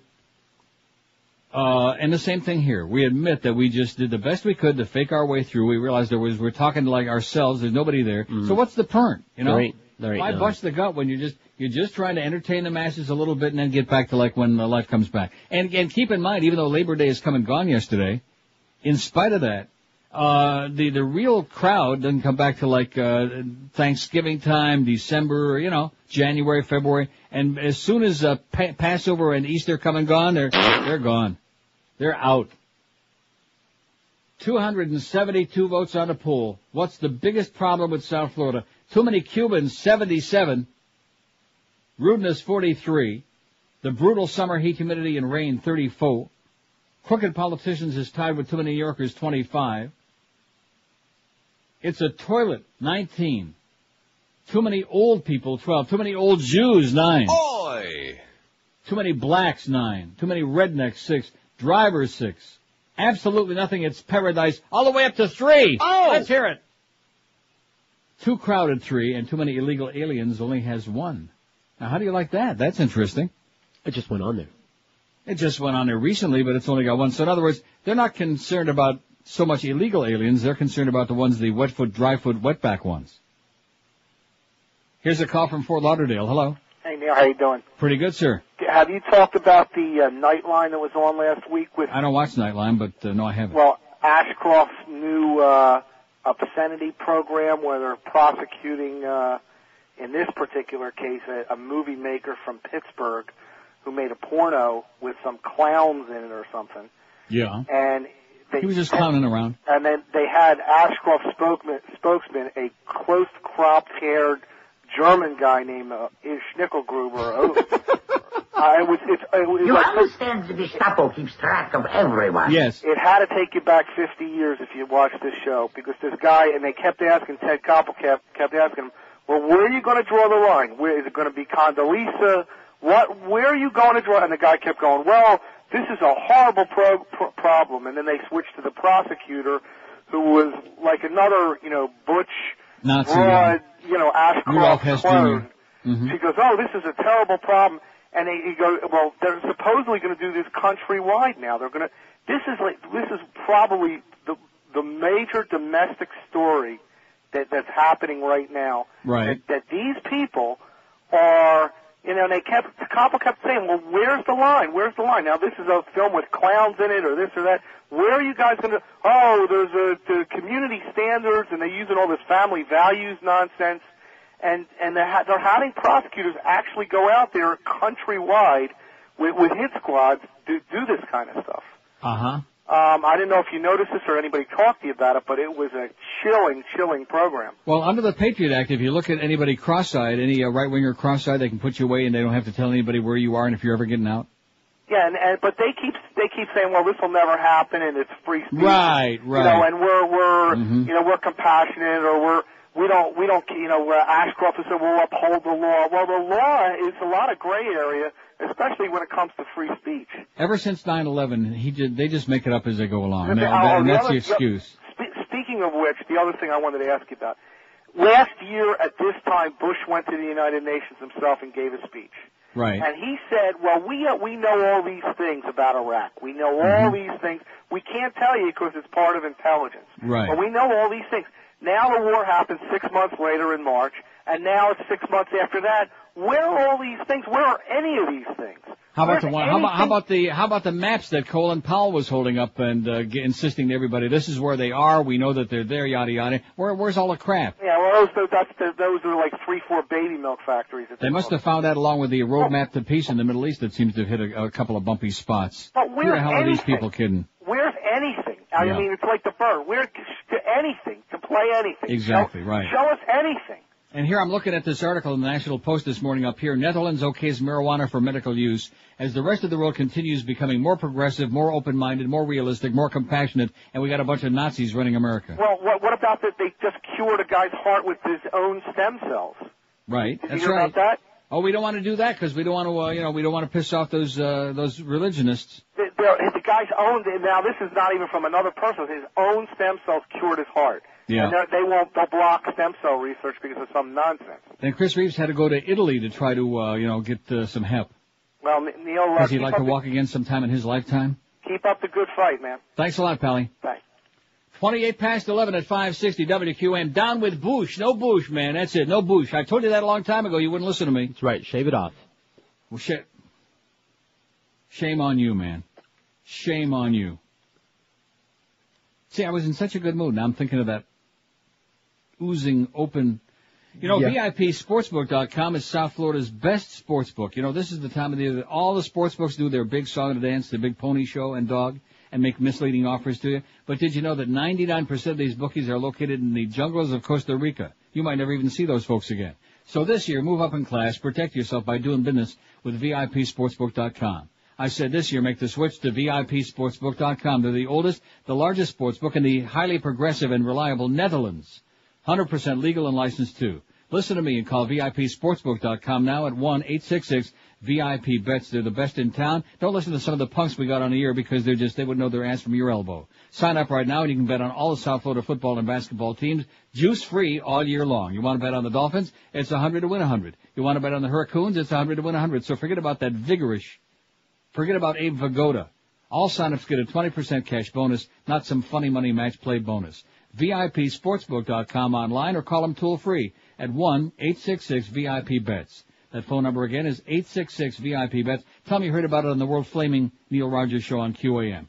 VIPSportsbook.com, where you be the VIP. Call them now, 1-866-VIP-BETS. Live and local.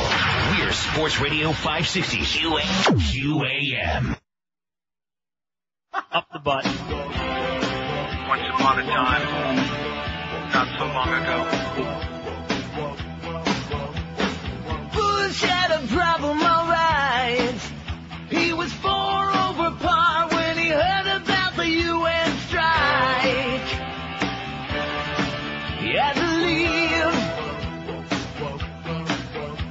He rushes back to Crawford Ranch. Priorities come first. Eventually he'll deal with this thing. After fishing, Bush is gonna take off all the time that he can. When the problems come, he's taking time off, man. While the terrorists plot another plan, can't you tell?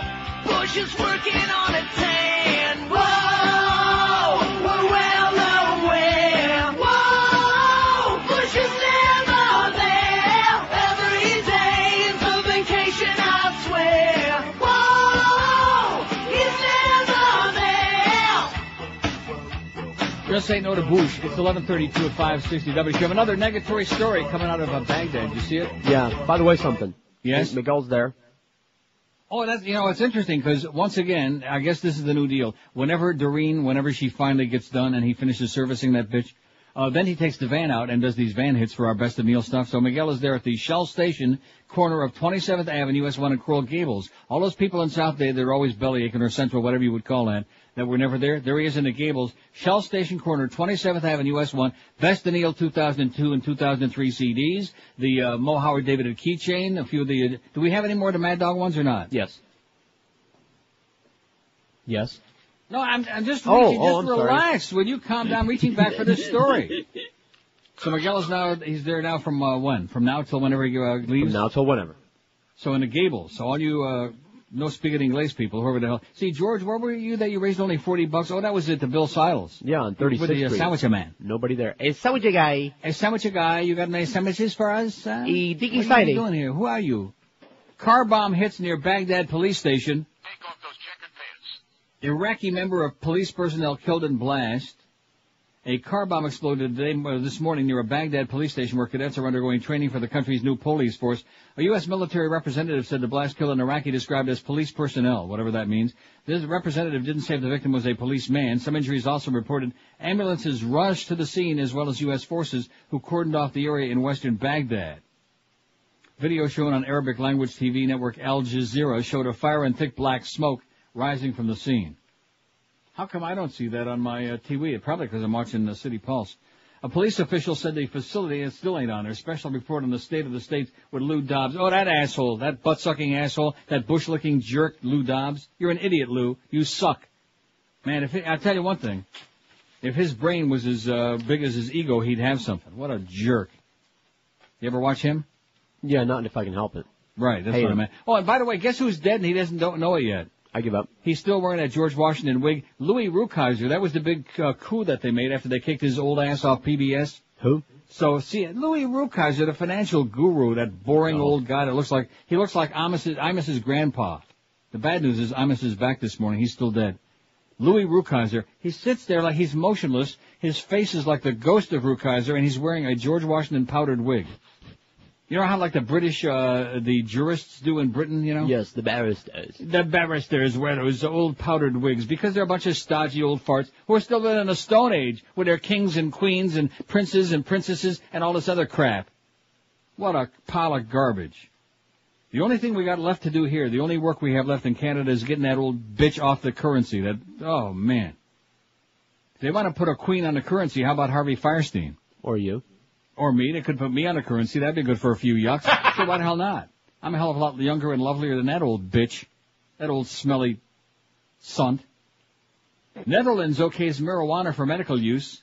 First to make drug available through pharmacies. The Netherlands yesterday became the world's first country to make cannabis available as a prescription drug in pharmacies to treat cancer, HIV, and multiple sclerosis patients, the health ministry in Amsterdam be saying. That's in Amsterdam, which has made a comeback, by the way. The green light is on. You can still go there.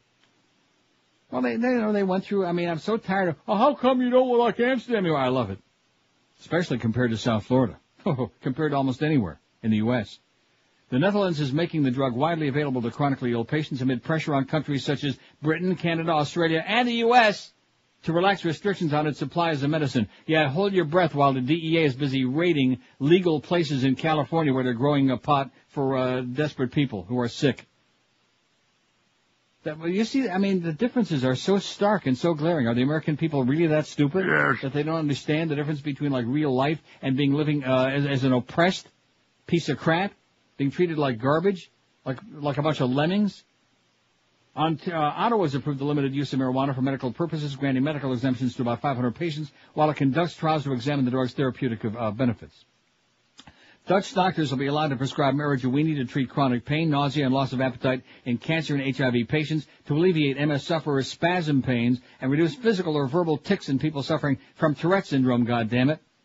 From September 1st, 2003, pharmacies can provide medical cannabis to patients with prescription from a doctor. Cannabis has a beneficial effect for many patients, the health ministry said. How do you like this? This is the National Health Ministry of the Netherlands making that statement. The Netherlands, where prostitution and the sale of cannabis and coffee shops are regulated by the government, has a history of pioneering social reforms. It was also the first country to legalize euthanasia. There's a lot of euthanasia, probably too many of them. 2 companies in the Netherlands have been given licenses to grow special strains of cannabis in lab-style conditions to sell to the health ministry, which in turn packages the drugs to supply to pharmacies. You got that? I got it. The companies supply it to the health ministry, and then they in turn package it and send it along to the pharmacies. As well as pharmacies, 80 hospitals and 400 doctors will be allowed to dispense 5-gram doses of SIM, S-I-M-M 18, medical marijuana, for $66 a tub, and a more potent Bedrock can at $105. And you also get a picture of Barney Flintstone in Bedrock. What? And there's a picture of it right here. There's the tub. Yeah. Cannabis floss, it says. So be sure and floss after you chew this. No, you're not supposed to chew it, you idiot. Cannabis floss. Vanitarit. Look at that. It's in Dutch. Sim 18, 5 gram. How do you like them apples, huh? There's the real world, and then there's George Bush's version of what used to be the United States. That's the difference. The real world and what used to be a great country, but now George Bush is turning into a repressive, fascist piece of crap, a neo-Nazi state. The neocons, my ass. Neo-Nazis is what they are. Absolutely correct, sir. Amen. And how does Miss Fudge feel with her good girlfriend, Miss Coulter, consorting with a bunch of neo-Nazis who'd like to put your ass in an oven right now, okay? They'd love to put your faggoty ass in a goddamn oven right now. Who the hell you kidding, Miss Fudge? Yeah, once, just like with David Brock, once they're through using your ass, and once they've squeezed all of the propaganda benefit out of your ass, they'd like to march you right into a goddamn oven pronto tanto, okay? What a disgrace. What an embarrassment. The Alice Rantels and the Miss Fudges of the world. At least David Brock saw the light. Maybe, better late than never. You know how that goes? Right. And Rich Pachter. I noticed there's still no facts from Rich Pachter. From the Pachter Factor, what time's his show going to be on?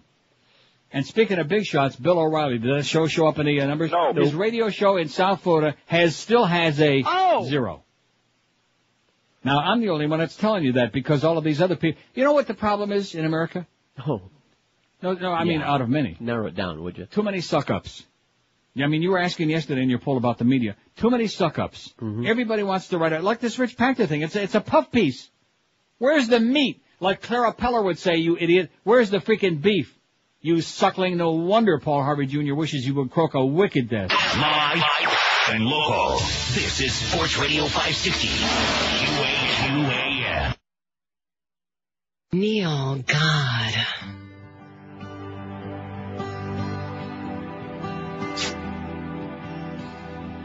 The temperature is 0. It is cold.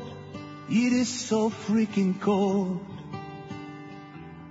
And I cringe every time the wind blows.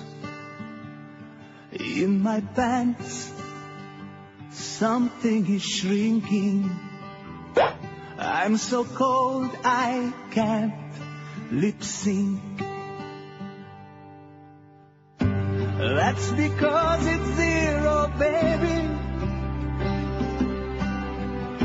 And I cannot feel my toes. There's a tingling in my fingers. And my private parts are froze. Oh, my nose is about to fall off. There's a cloud every time that I cough, and my hands are blue. They are turning numb. They might amputate rotate my thumbs. That's because it's zero, baby. I can barely move my mouth. Oh no, I'm a red-hot Latin lover. But first I need to be thawed out. Yes, I need to be thawed out. That's because it's zero. Oh! 11:45. Cut the crap, okay? Don't step on me again, although I still like Enrique, especially now that he removed that ugly, grotesque thing. His melanoma? That mole on his hole. You know what I'd like to do to Enrique? 14 till noon at 560, 335 votes on the poll. What's the biggest problem with South Florida? We're asking today, and boy, oh boy, there's so many, you know? 80. Where do we begin? Too many Cubanos, 90. 80. Arriba, too many Cubans, 90. 80. Rudeness, 51. The brutal summer heat, humidity, and rain, 38. See, that doesn't do as well as it might because it's only in the summer, right. And then in the fall, and in the spring. It's like most of the... In fact, I keep thinking about the last two winters there. They sucked. Mm-hmm. See, wintertime is when it's supposed to be in South Florida, like it is right here in Toronto right now. It's, let me take a peek. Sunny. Well, there are a couple of little puffy clouds, but it's mostly sunny. And the temperature is at 0. No, the temperature is 20, which is 68. And we're going to have like 75 today, 24. 75 Fahrenheit. Sunny. Moderate humidity. What's Sounds not to beautiful. like, right? Nothing. Anyway, the brutal summer heat, etc. has got, this thing's changing again on me. I hate that, Eric. 38. Crooked politicians, 33. Too many New Yorkers, 27. Now that's surprising. That's so far the big surprise to me. Ain't it to you? No, not really. Why? Considering well, that's all right, because the New Yorkers choices, are the ones who are voting. It's a toilet, 23. Too many old people, 16. Too many black people, 12. Too many Schwarzers, man. Too many old, that's why, oh boy, do I love Helsinki, Finland. Yeah. So many, and like Sweden. Oh, Stockholm. Although I like Helsinki better. Stockholm, the people are uptight and drunk. They're not friendly. Helsinki, how can they're you really be uptight and drunk? Well, no, that's why they drink, because they're uptight to loosen themselves out. No, they're just not friendly in Stockholm. But in Scandinavia, there's so many, like, beautiful white people. Too many old Jews, 10. Too many rednecks, 8. Drivers, 8. I thought that once that got on there, they would go, like, zooming up the list. Driving like 4 right bullets. Up the list, yeah. Huh? You'd think. Too crowded, 8. Too many illegal aliens, 6. Absolutely nothing. Out of 336 votes, 5 out of 336. That's 1.4% who say, this is paradise. Like Mo, you know. In fact, that's probably Mo's audience. Same crowd, same bunch of nitwits. By the way. Yes? By the way, something? $80. Yeah. And no cents.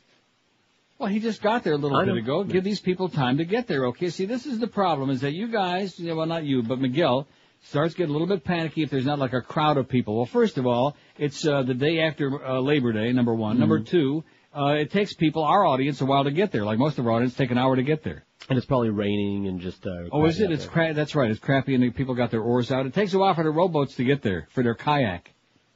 Miguel is in the QAM van. You'll spot him right at the Shell station on the corner of 27th Avenue, US 1 in the Gables. Grove. Well, whatever. Grove. Somebody called to correct it. It's whatever. No, I know exactly where that is. It is in the Grove because it's east, right? Yeah. Whatever. They know where it is.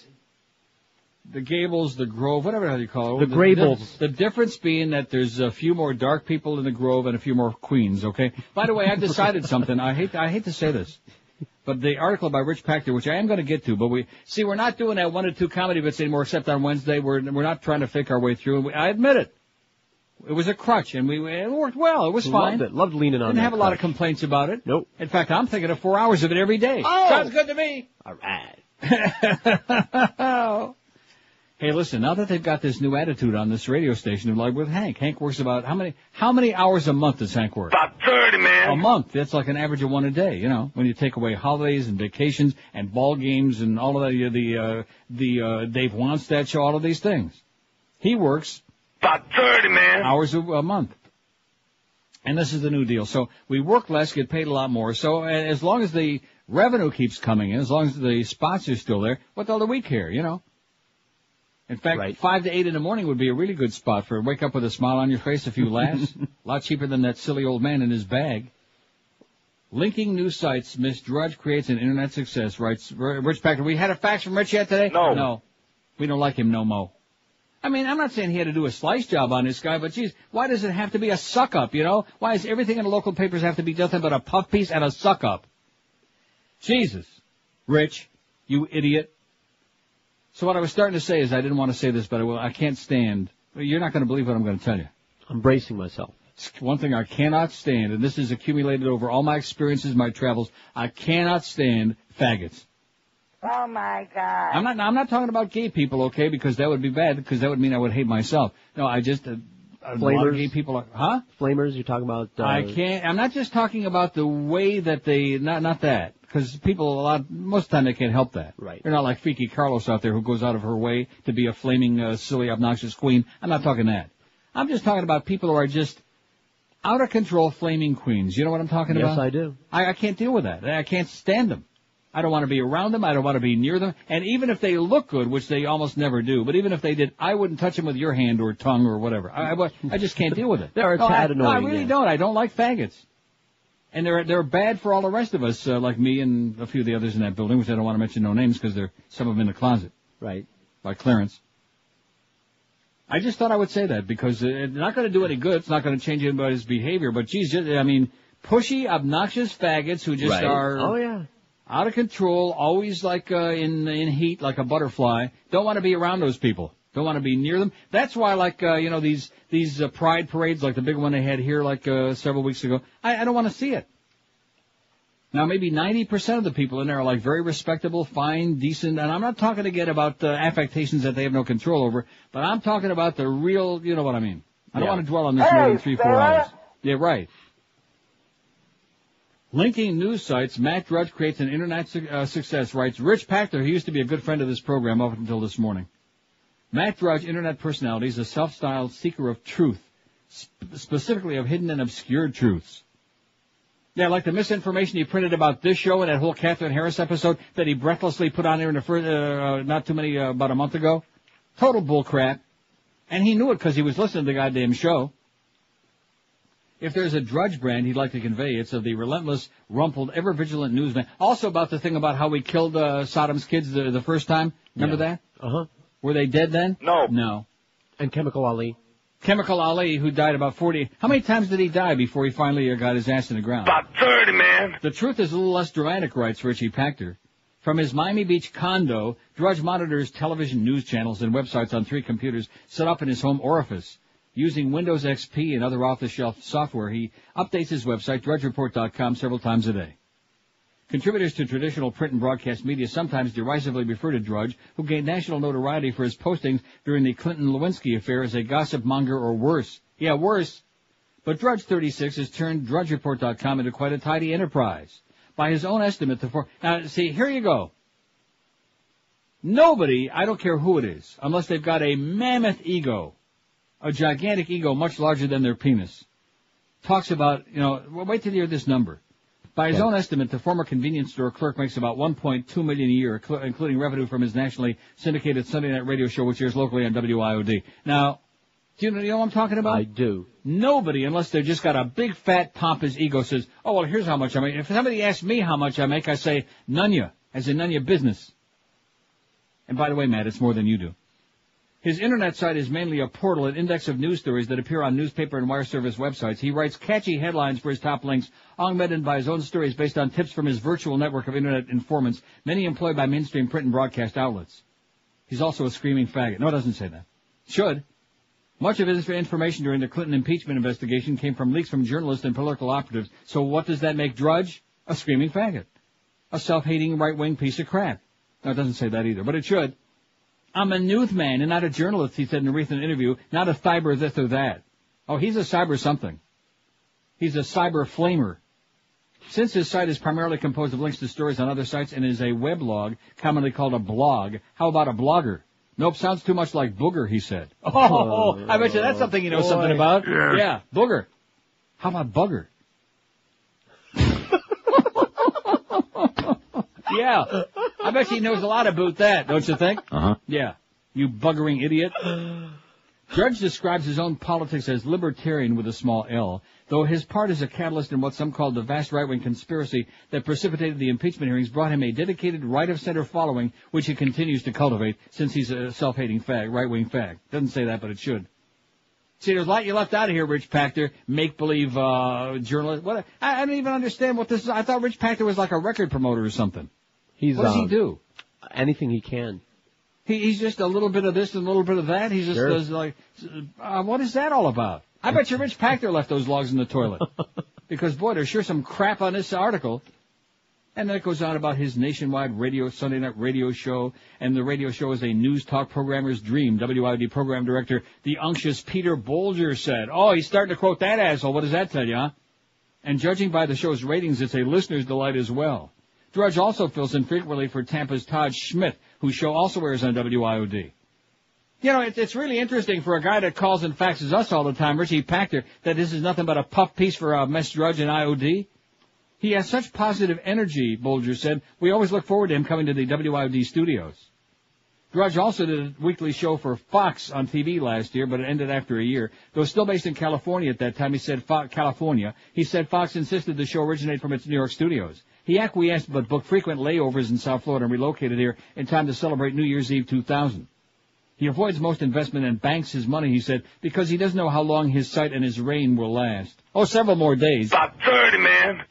What happens if everyone charges for content? He asked. It's already started. Who will be left to link to? Yeah, that'll be a problem for us, too, if we can't put any links on there. Will our website go out of business? No. No, because that's not how we make our livelihood. And, of course, Eric, he don't make any money. It's just a labor of love. Live and local. This is Sports Radio 560. QAM.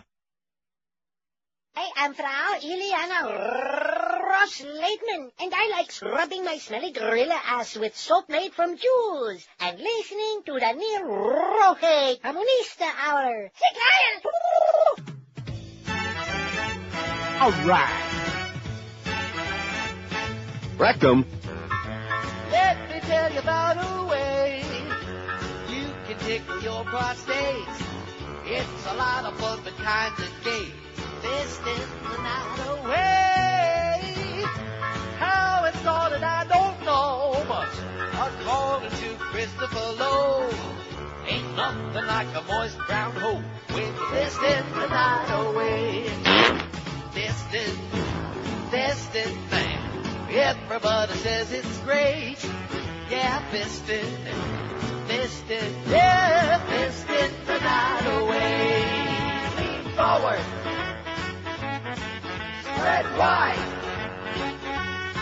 slide in, slide out, wash the poopy, move the tubing, thrust and ram. Yeah, fisting the night away. Fisting is the latest thing, but get yourself some Vaseline. Ooh, man, those hemorrhoids can bleed. Fisting the night away. It's something people seem to like. Who knows, you may even find Betty White and Henry's hide. Fisting the night away. Yeah, fisting. Everybody lubricate. Yeah, fisting. Rectum. Fisting. Yeah, fisting the night away. Let's fist a while. Lean forward. Spread wide. Slide in. Slide out. 1201 at 560 WQM. You know who I discovered? I got an anonymous fax who likes to dress up in ladies' bra and panties. Bob Vermouth, our corporate chief engineer. Can you believe that? Oh, that's right. Can you imagine that? Can you see that? Can you visualize that lovely green bra and those fashionable lace panties? Man, what a sight. Just like a ballet, like a ballerina. Why green? That's a good question. You'll have to ask old Bob. Remember Bob Green? What's the biggest problem with South Florida? That's our poll question on neilrogers.com. There's another one. You know something? There's some other ones we could have put on there, but I guess it would be like piling on. Right. Miss Drudge lives here. OJ lives here. See what I'm saying? Sure. We could have put that bunch on there, but we won't. That'd be piling on. Too many Cubans, 97. A lot of people out there a little frustrated with all the no spaghetti inglés crowd and with that crowd, you know. They're always screaming, you know. The Latin Grammys, how did that work out? Is that over with? I have no idea. Come on, you aren't watching Channel 4 enough, mister. No, I'm not. You better get it. You're gonna get it. You don't know when the Latin Grammys is or was or like that? No. None of the above. Well, but Channel 4 was promoting the living crap out of it for days. If you say so. See, I think it's great. It was a good idea you gave me to put that in the DCS. Boy, it's too bad you don't have a lot of good stuff in your DCS like I have here, and you're not getting this one, by the way. No chance. All right. No, it's just not going to work out because I'm just not going to be gone from here that long. You know, I'll be there a few days here and a couple of minutes there. You're under the wrong impression. It doesn't make a difference to yours. It's not like you only have one up there. I don't understand. You have more than one hard drive. I have more than one hard drive? You have more than one hard drive. You have your primary and your backup. All they have to do is switch out either one of them. Everything that you have is still already in there, and here for that matter. Are you sure? And then they just update each other. Positive. Yeah. Positive. Huh. Well, I'll think about it. Okay. I'd much rather we give you guys a lot more work down there. Scott tells me. Yes? That the Latin Grammys are tomorrow night. All right, let's hear it for Scott. All right. That's Scott Jr., by the way. See, now we have a problem again. Good morning. We finished the Carlos problem. No, we had to get rid of Beaner Boy because we have you can't have two people with the same name, you know? Yeah. And it's just confusing. So we have Freaky Carlos out of the front desk, and he's never going to leave because he got pictures of Greg with every female in the building, so he's never going to leave. And then we had Beaner Boy Carlos, and of course he's gone. We have another Carlos still over here in programming. Oh yeah, Carlos Vigeri. Picari. Whatever the hell his name is. Al-Zagiri. Mary. Right. Quite I hear he's Cuban and he's hairy. But at any rate, so we got, 3 Carloses was way too much. No, but I'm talking about people who are like known to the audience. They don't know from Carlos Alvagiri. Right. And then we have 2 Scotts. We got Scott Farrell, which everybody knows now and loves, who's a real hoot and a real pervert, and we like that. And then we got Scott Jr. there, who's like, right. He replaced Beaner Boy. Other Scott. Scott Jr. No, wait, I don't want to say other Scott. I know. Just like that ugly Chuck crap. I mean, I think that contributed to his problems. You know what I'm saying? No, not. Which I don't want to get into any details of what his problems were. But he just had some personal problems that overwhelmed the whole situation, and we gave him about a bunch of chances. About 30, man. But then that was it. We just said no mo, you know? Isn't that what you told him that day when I said... No. That was great! Oh! That was outstanding. We couldn't do that again in a million years. Oh, well. Bravo. I loved it. It was a beautiful thing. Okay, let's quit screwing around here. Okay, let's do a talk show for a couple hours. Nah. No, seriously, I got a lot of stuff here. Rich packed it. Rich sent us a fax and apologized for this ass-sucking caller. No, and he never will. Because that's South Florida for you. A bunch of phonies, man. There are too many phonies, too many butt lickers, too many people who want to lie, too many Klingons, you know? Dingleberries. That's what Fix-It said this morning. He said, quit picking on my dingleberries, okay? Who was saying that? The Beast? Or Pharrell, one of them, or both of them. Of course, the Beast will agree with whatever Scott says, you know. Because the Beast is just a suck-up. That's what Clarence said. Here's a call from Miami. Hello. Retire. Oh, there he is in Miami, no less. He couldn't get through on line 6. Retire. How about retiring to the magic room and leaving a few floaters for the rest of the world, okay, to see what you're really all about? Here's a call from Bal Harbor. Hello. Hey, Neil, how you doing? Love your show, Neil. Yes, sir. Neil, I call for Chronic. for the poll because I don't have a... Chronic.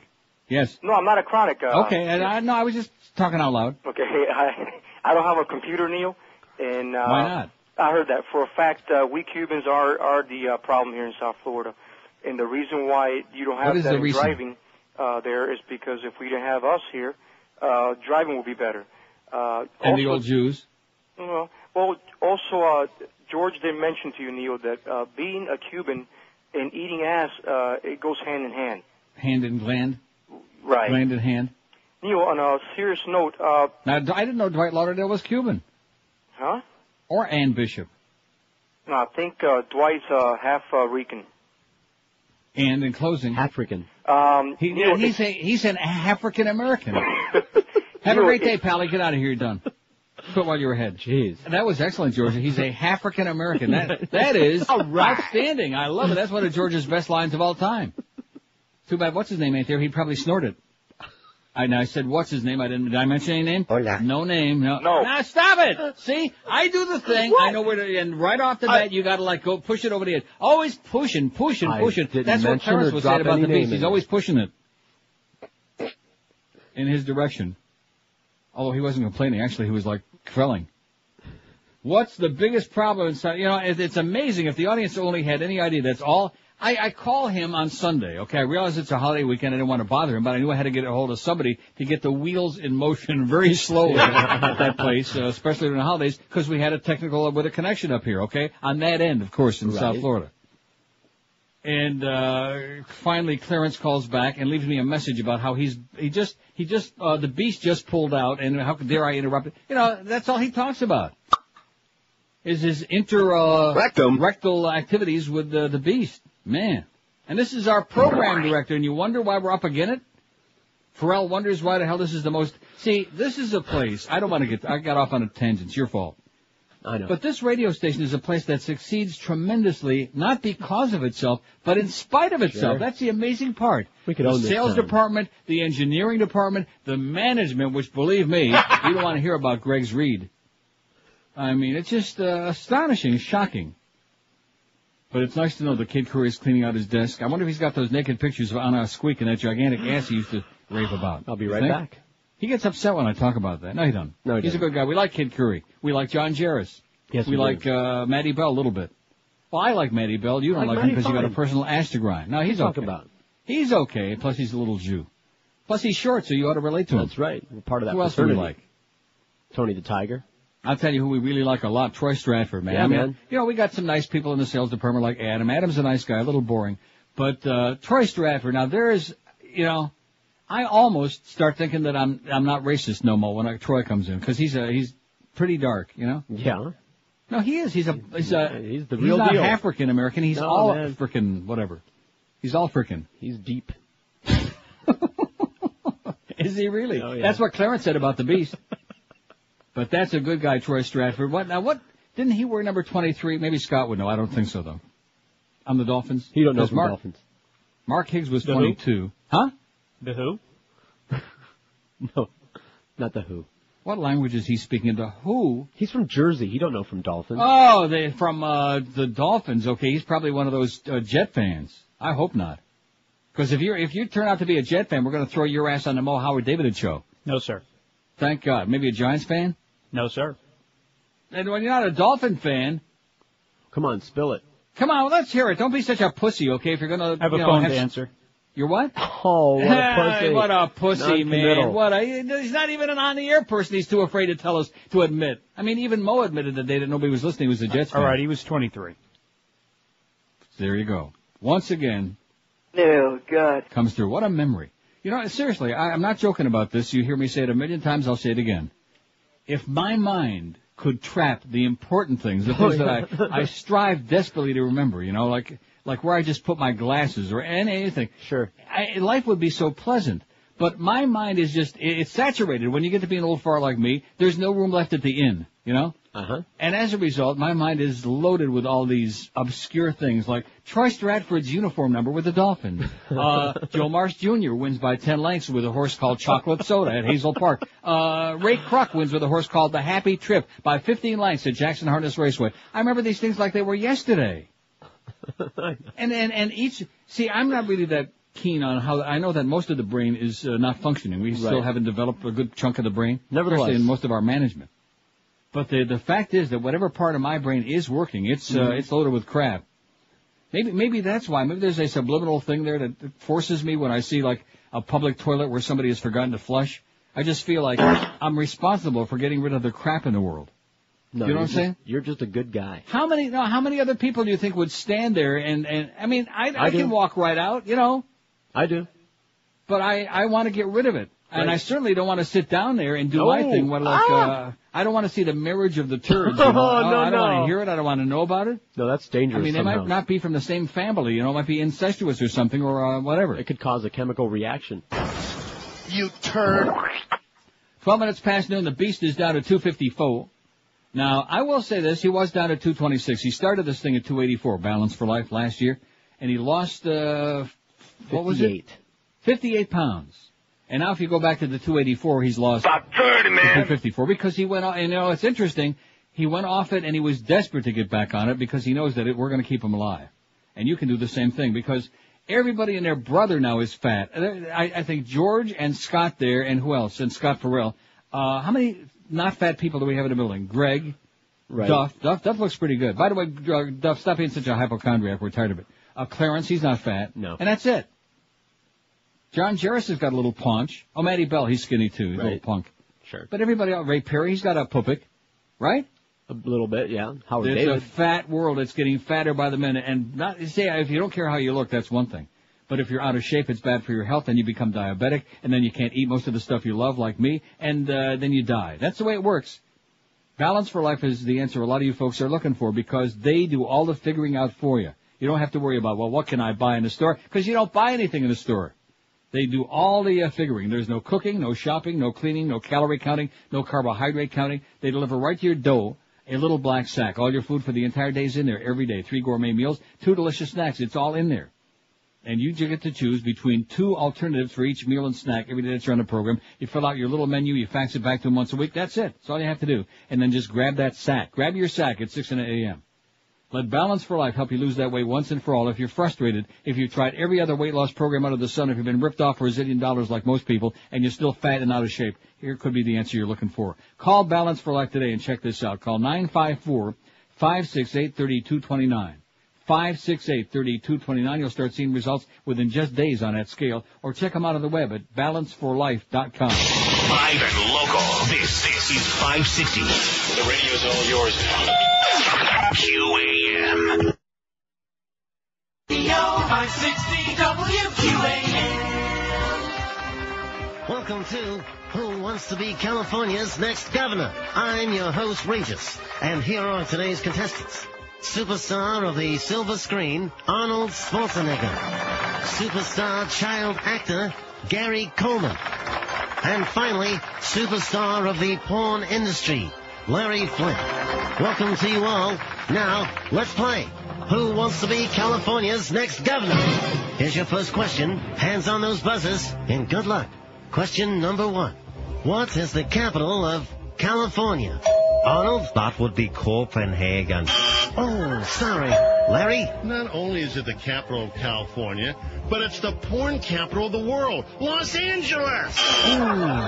Sorry. No. Gary? How should I know, fool? Well, you buzzed in. What you talking about, Regis? Well, let's move on to question 2. Gentlemen, spell California. Gary? What? Well, you buzzed in again. Huh? I just went to my probation officer yesterday, and I'm clean. I ain't buzzing on nothing. Arnold. Terminator. You just spelled Terminator. Correct. And it's now playing at a theater near you. Larry? CAL. Good. IFORNI. You're almost home. CATE. Well, Larry, you just spelled Californicate. If I'm elected governor, that's what we're changing the name to. Well, all right then. Question number 3. Hands on the buzzers and good luck. According to the most recently adopted California tax code, what is the maximum amount of non-reported income that can be itemized on Addendum Form 17D without incurring a penalty? Arnold? Reach, I would like to use my phone a friend and call my wife Maria. I'm sorry, Arnold. You have no more phone a friends left. Bummer. You see, she handles the checkbook. Larry? Taxes? Who pays taxes? If I'm elected, nobody's gonna have to pay a damn dime. I see.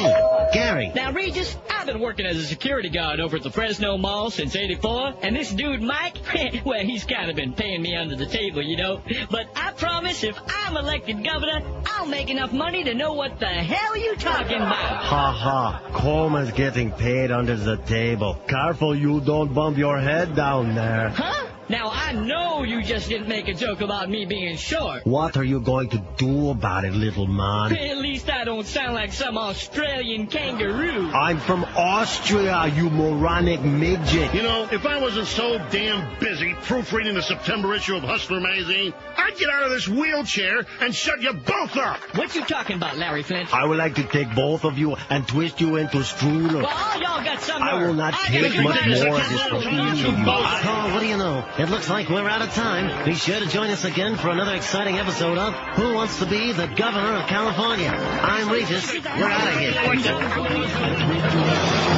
Oh, look at that. John Hinckley Jr. wants out. He wants unsupervised visits, and the answer will be no chance. You think there's any chance? No. Damn well, it better not be. Here's a lady in Hialeah. Hello. Hello? Yes, ma'am. Hi, Neil. How are you? Great. How are you doing? Pretty good. Neil, I just wanted to, because I haven't been able to get a hold of you lately, I just wanted to welcome you back. I'm glad you're back. It's nice to hear your voice. And please tell Jorge not to take over again. Okay, don't take over again, Jorge. Okay, and you know what? Mofo's gotta go. Okay. Okay. All right, Neil. Take care. Have a great day, sweetheart. Now, see, I liked her. She was very good, even though she hates you. But no, she don't hate you. She just said don't take over again. Okay. Maybe that doesn't mean don't do the show again, although I think it might, but don't take over again. We're going to do that poll in a few days, once we get the whole audience back. I mean, once people are back from their summer trips. Right. And we'll take the poll and see. I thought you did a fine job this summer. I didn't hear too many minutes, maybe. About 30, man. That's all I heard, but I didn't hear like a whole lot of complaints or, everybody seemed pretty happy. Had some of the people licking your ass saying, because they know you're into that, saying, like that Teddy guy in Miami, oh, George kicked ass this summer. Kicked ass, yeah. And saved one ass, saved a life right there in the studio. Along with Scott, the real Scott. Both of them, actually. Oh, and also Scott Jr.? Sure. In spite of being a Jets fan, huh? He's not. I don't believe him. Because if he was going to answer the question honestly, he would immediately have said, I like the Redskins, or I like something. See, but he's not going to do it. He's equivocating. I know what Clarence's favorite team is. No, see, we're not talking about Clarence. I know what his team is. It's the butt team. No, the Packers. The Packers, yeah. See, the guy's doing shtick now because he won't give us an honest answer. Shame on you. This is not a good way. It's not getting him off on the right foot. We like the truth on this show, even when it hurts, even when it's embarrassing, like being a Jets fan. Hey, Mo, his family attends the Dolphin home games with the green and white painted on their puss. Is that incredible or what? And the fact that people are actually seeing what's painted on their puss at the game, that's kind of embarrassing too. What's the biggest problem with South Florida wrestling today? I think the number one problem is that Scott Jr. won't tell us what football team he likes.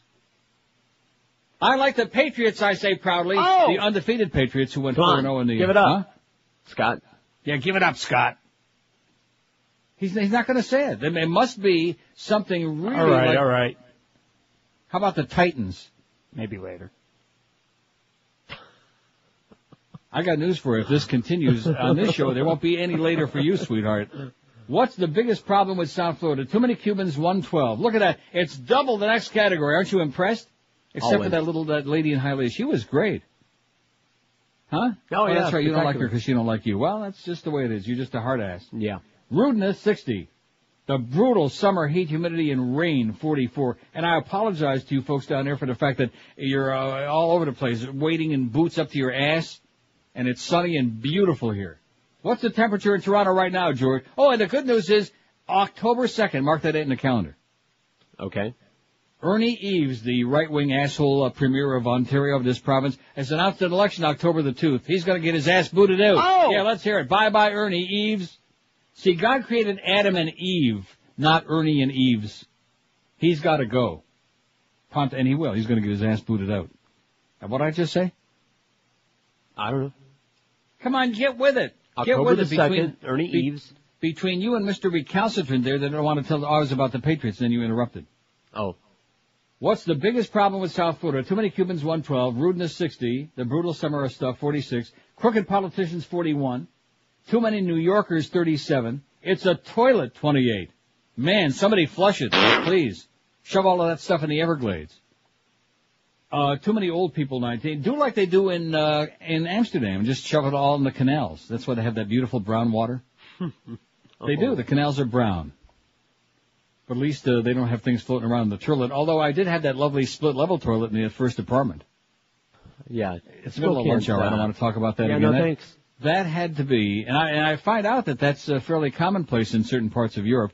They have the split-level toilet, where you make your deposit and it kind of like hangs there on the ledge, hanging out for a while. And then when you flush, the water supposedly shoves it all down toward the front, not the rear. See what I'm saying? Rectum. Toward the front of the bowl, where there's like the opening, and then everything is supposed to go bye-bye. Well, it's a great concept. Too many old people, 19. Too crowded, 17. That was the late edition. Too crowded. Too many black people, 17. Too many illegal aliens, 16. Too many old Jews, 12. Oi! Drivers, 10. Drivers not doing nearly as well, even though every time we do one of those shows they call and they bitch and they moan. But that means that even though that's annoying, it's not in the same category. It's not as bad. Absolutely nothing. It's paradise. Is really moving up fast now. It's got 9. Aren't you impressed? Of course, that's out of 437. That's only 2%. And too many rednecks, 8. I guess if we were going to talk about the other parts of Florida, too many rednecks would be maybe number 1, top 5. Because that's all Florida basically is, outside of South Florida. And not that we don't have plenty there. You got your P. Ryan, and you got your Davy, and you got your, Plantation Acres. We got a few rednecks out by me. But generally speaking, it's, I don't know. Are there any Americans left down there? No. And if anybody, if I ever come there again and somebody has one of those bumper stickers, well, last American leaving, please bring the flag. Oh, Jesus. Right off the bat, when you see that, rednecky, man, rednecky. Hate you Cubans and them Jews and them fags and them coons. Oh, man, rednecky. I'm not really big on rednecks, No. You ever notice that? Yeah, it's a pattern. Thought I was hiding it. 26 past noon. We got the Mad Dog at 2. We're back to our real schedule today. We're like almost a real radio station today. Thanks again to my good close personal buddy Fixit, who's one of the few real engineers I've ever met in all the years I've been in this business. Have you noticed that? He's great. He cares. He cares, but not only does he care, but he knows what he's doing. I know that's a really revolutionary concept in that place. But here's an engineer who not only talks a good game about, well, let me see if I can do something, but what he does, he fixes it. That's why we call him Fix-It. Jim Boris Yeltsin. I'm trying to think, because he did work at IOD, right? Not while I was there. Oh, no, like I said, that goes way back. He and I go back to INZ. That's what it was. To the INZ and Zeta days. Because I had the feeling, no, he didn't have that big screwdriver in his pocket. That was Steve, what's his name? Ziggy? Steve Ziegler. He had something big in his pocket. Big Mac. No. 27 past noon at 560 WQM. VIPSportsbook.com is big. It's the biggest sports book in South Florida. This time of the year we got, how many sports books advertise on this station? About 30, man. Every one of them claims to be the biggest, the best. They give you all kinds of a big song and a dance. They've got some of the underlings on the station doing their spots. 99% of these bookies are in the jungles of Costa Rica. You might turn your money over to them and never see them again. This year, move up in class to VIPSportsbook.com. It's the oldest, the largest sportsbook in the prestigious radical Netherlands. 100% legal and licensed too. Have no fear. So call VIPSportsbook.com right now at 1-866-VIP-BETS because it's South Florida's best sportsbook. Don't settle for second best or third or fourth or anything like that. Sign up right now. You can bet all the South Florida football and basketball teams juice-free all year long. And God, in South Florida, everybody would love to be juice-free. Want to bet on the Dolphins? It's 100 to win 100. The Dolphins, remember Mark Higgs used to be 22 and Troy Stratford 23? You want to bet the Hurricanes? It's 100 to win 100, so forget about the VIG. All sign-ups get a 20% cash bonus, not some funny money match play bonus. Even the prestigious Dave Hagan knows that these people are the best, and he's a plunger. You're aware of that, aren't you? Yes, I am. Plunges his guts out. His wife is psychotic about it. Comes home to forget about bread money. He don't have 2 nickels to rub together. VIPs, I beg your pardon? She works. And now you know why. VIPSportsbook.com. Check them online or call them at 1-866-VIP-BETS. That phone number again is 1-866-VIP-BETS. Tell them you heard about it on the most prestigious Neil Rogers show here on QAM. VIPSportsbook.com. They be the best, where you always are the VIP. We're Sports Radio 560 QAM. It's being holy cow! You never know when the power might go. Oh, no, damn it, I was almost there! This is the worst power outage in American history. And we're out of batteries! What do I do? What do I do? Introducing the Hummer H3 solar-powered vibrator. That's it! I'm in love! Need more power? Then you should get the Hummer H4 nuclear-powered kickstart remote-controlled vibrator. Hummer alternative energy vibrators. They won't leave you hanging. 12:32 at 560 WQAM. Happy Tuesday to you, September the 2nd. We got a zillion.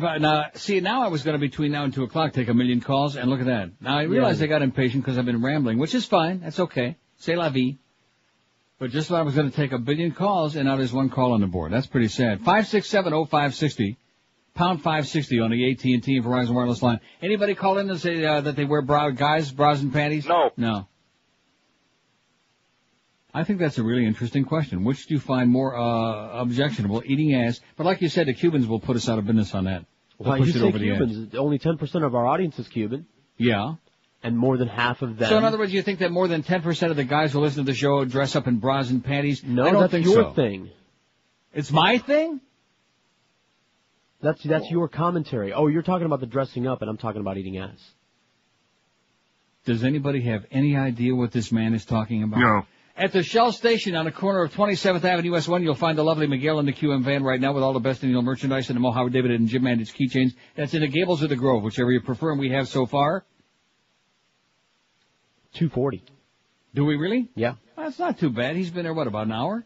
Less Something than an like hour, that, right? I think. Huh? I mean, it's not great, but it's in the Gables. Do we have any audience in the Gables? No. See, that's the problem. We have, since the Alien thing, man, that's why it's a miracle we do as well as we do in the numbers. Because since the Alien thing, how many Julios have we got left listening? About 30, man. That's it. They hate us. We got that nice lady in Hialeah. She was a Juliet. Very nice one, too, that hates you. Probably a Rican. Oh, jeez, here we go again. Here we go again. When that lovely lady died, what's the first thing George says about Celia Cruz? Probably really a Rican. No, she wasn't. Every spick that you don't like is a Rican. It just goes, you don't even have to ask. Well, that or a beaner. Here's a call from Miami Beach. Hello. Yeah, there's another Cuban here. See, there you go, one of our all-time favorites. Yes, it's WKAT. That's how far it goes back. Holy Toledo, as Rick Weaver would say if he were still here. We sure wish he was. I was there the day that you declared to be a Bugarón.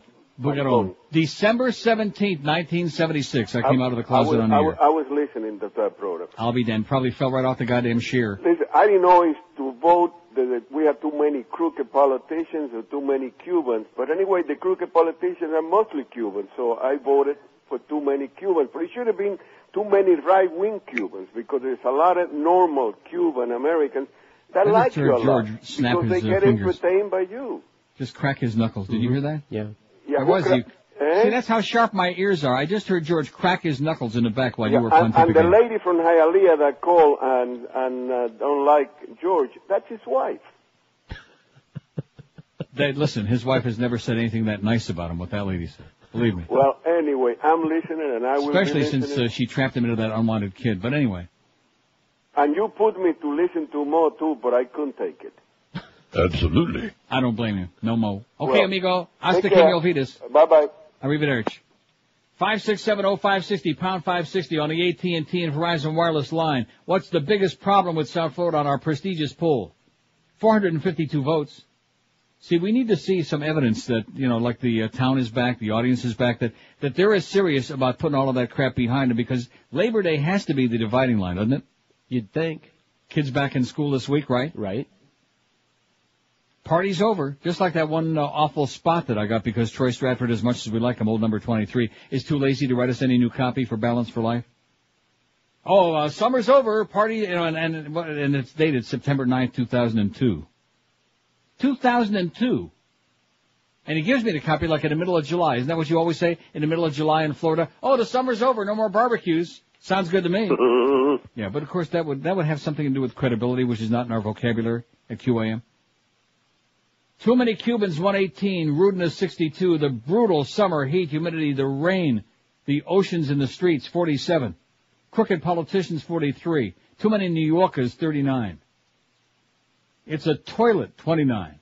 Too many old people, 19. Too crowded, 18. A lot of problems, man. Multi problemi. Too many illegal aliens. Oh, please come back just for a visit, alien. Too many illegal aliens, 18. Too many black people, 17. Too many Schwarzers. Too many old Jews, 13. Drivers, 11. Absolutely nothing. It's paradise, 10. That's 2.2%, a tutu. And too many rednecks, only 8. I guess maybe that's accurate. What? Because there really aren't that many pockets of places where there are a lot of rednecks. No, right? not where they're dangerous or nothing. I mean, wait, no, I'm not talking about. How about Miramar? No, there's no white people in Miramar no more, are there? No. Just that one chronic that's always faxing that malcontent. What the hell's his name? Somebody in Miramar. I don't know. It's malcontent. You know who I'm talking about. Yeah, I do. The gun nut, the guy that's squeezing it right now in his piece, too. He's squeezing his piece. Here's a call from Miami. Buenos dias. Why are you so miserable? Oh, God. Why are you still there after 100 years? Go away already, okay? Go away. Come back on another rainy day, which will probably be tomorrow. He'll be back. Mm-hmm. The mumbler. That's the guy. This guy is like 4 different chronics. It's the same freaking guy. A new level of obsession. Oh, my God. This guy makes Eddie. That Eddie guy, he meant pale into insignificance. Even that laughing hyena makes him pale, like I said. Who called yesterday? Kind of we were doing screenless, and he called yesterday and said the F word on the air. Really? Yeah. This nutcase? Or Gilbert, you mean Gilbert? Oh, nice. Lovely. Nice going, Gilbert, you jackass, you simpleton, you imbecile, you misfit with your Coke bottle glasses and your retard personality. We hate you, Gilbert, like poison. We're going to send you to Rick Riley's house. He's going to spank you every day. Which he probably would enjoy. Like that he would enjoy being touched by anything alive. Rodents, insects, anything. Even if he was going to get West Nile, he'd probably reach his arm out for the skeeter just to like have contact with something living. If it wasn't alive. Ever see him and Quasimodo together? Here's Miami. Buenos dias. Jumbo? Uh-huh. Boring. Those guys are so boring now. Fort Lauderdale, hello. Hello? Yes, sir. Yes, what's the poll? I beg your pardon? What's the poll? Which asshole I called today was the most offensive? You. I think you're it. 5, what's the poll? 5, see what I mean about these people? Uh-huh. I think that 1 to 2 hour had some real promise. I think we were developing something there. Mm-hmm. Don't you? Absolutely. 567-0560, pound 560 on the AT&T and Verizon wireless line. And you wonder why I did that 7 months without no calls? No, I don't. I mean, I'm talking to the audience. Oh. Scott, by the way, is a Jets fan.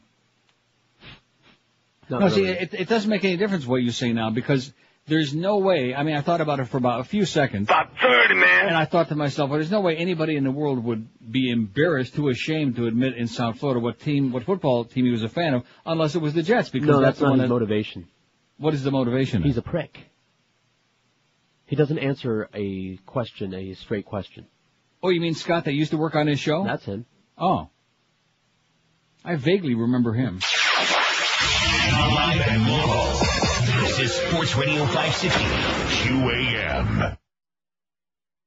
Oh, that Johnny Carson ate Cab Calloway's baby to stay slim? Where did you hear that? I read it in the toilet. Curious people want to know. Did you know there's a place just 6 feet under the earth where you go when you die? Where did you pick that up? I picked it up in the toilet.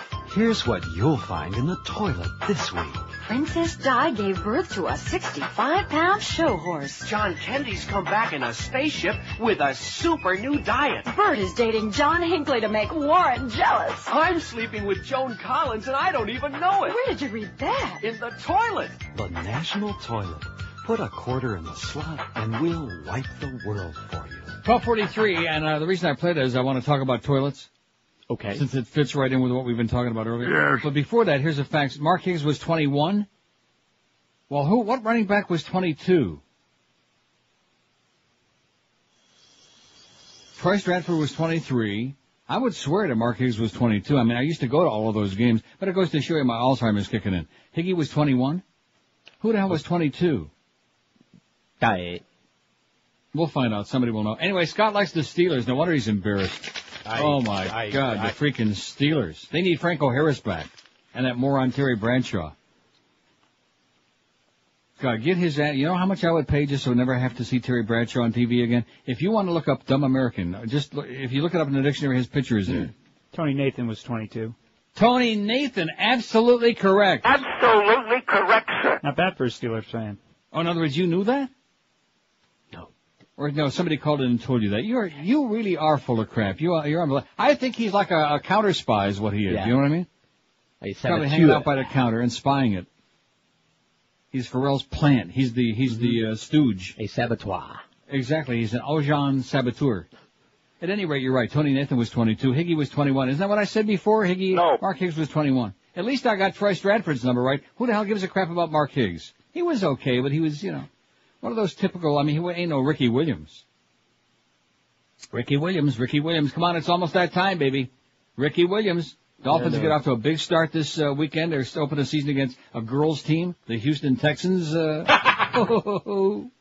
It'll be the same big thing. Every year, same thing. It'll be like 3-0 or 4-1, something like that. And then the bottom will fall out. That'll be it. Let's see now. I'm so glad you sent me this fax. It says, I don't know who has less of a life, the idiots who organized this flash mob or the idiots working security who were jumping through hoops to shoot it down. When I was in Amsterdam, in the International Herald Tribune, or maybe in the Brit papers, I was reading about this flash mob crap. Yeah. I never heard of it until right now. What's it all about? Oh, you never heard of this? Nope. This is the new craze, like we used to have hula hoops and then we had other crap. Now the new deal is, let me just read the story. All right. Police thwart random act of group silliness. That's a good way of putting it. This is the Sun Sentinel. Well, at least they got a little bit of hope. Sawgrass Mills, which has 26 million visitors a year and we have no idea why, apparently had a problem with the crowd on Saturday. You know how many the crowd was? About 30, man. Saturday night. That's what it says, of 30. A group of mostly 20-somethings who communicated via the internet, of course. The meeting and greeting place of every asshole, every misfit in the world. Were attempting to pull off South Florida's first flash mob. The idea to assemble quickly at a predetermined location, commit a random act of silliness, and leave a bewildered crowd behind. That's what this flash mob is all about, which you never heard of? No, do they flash?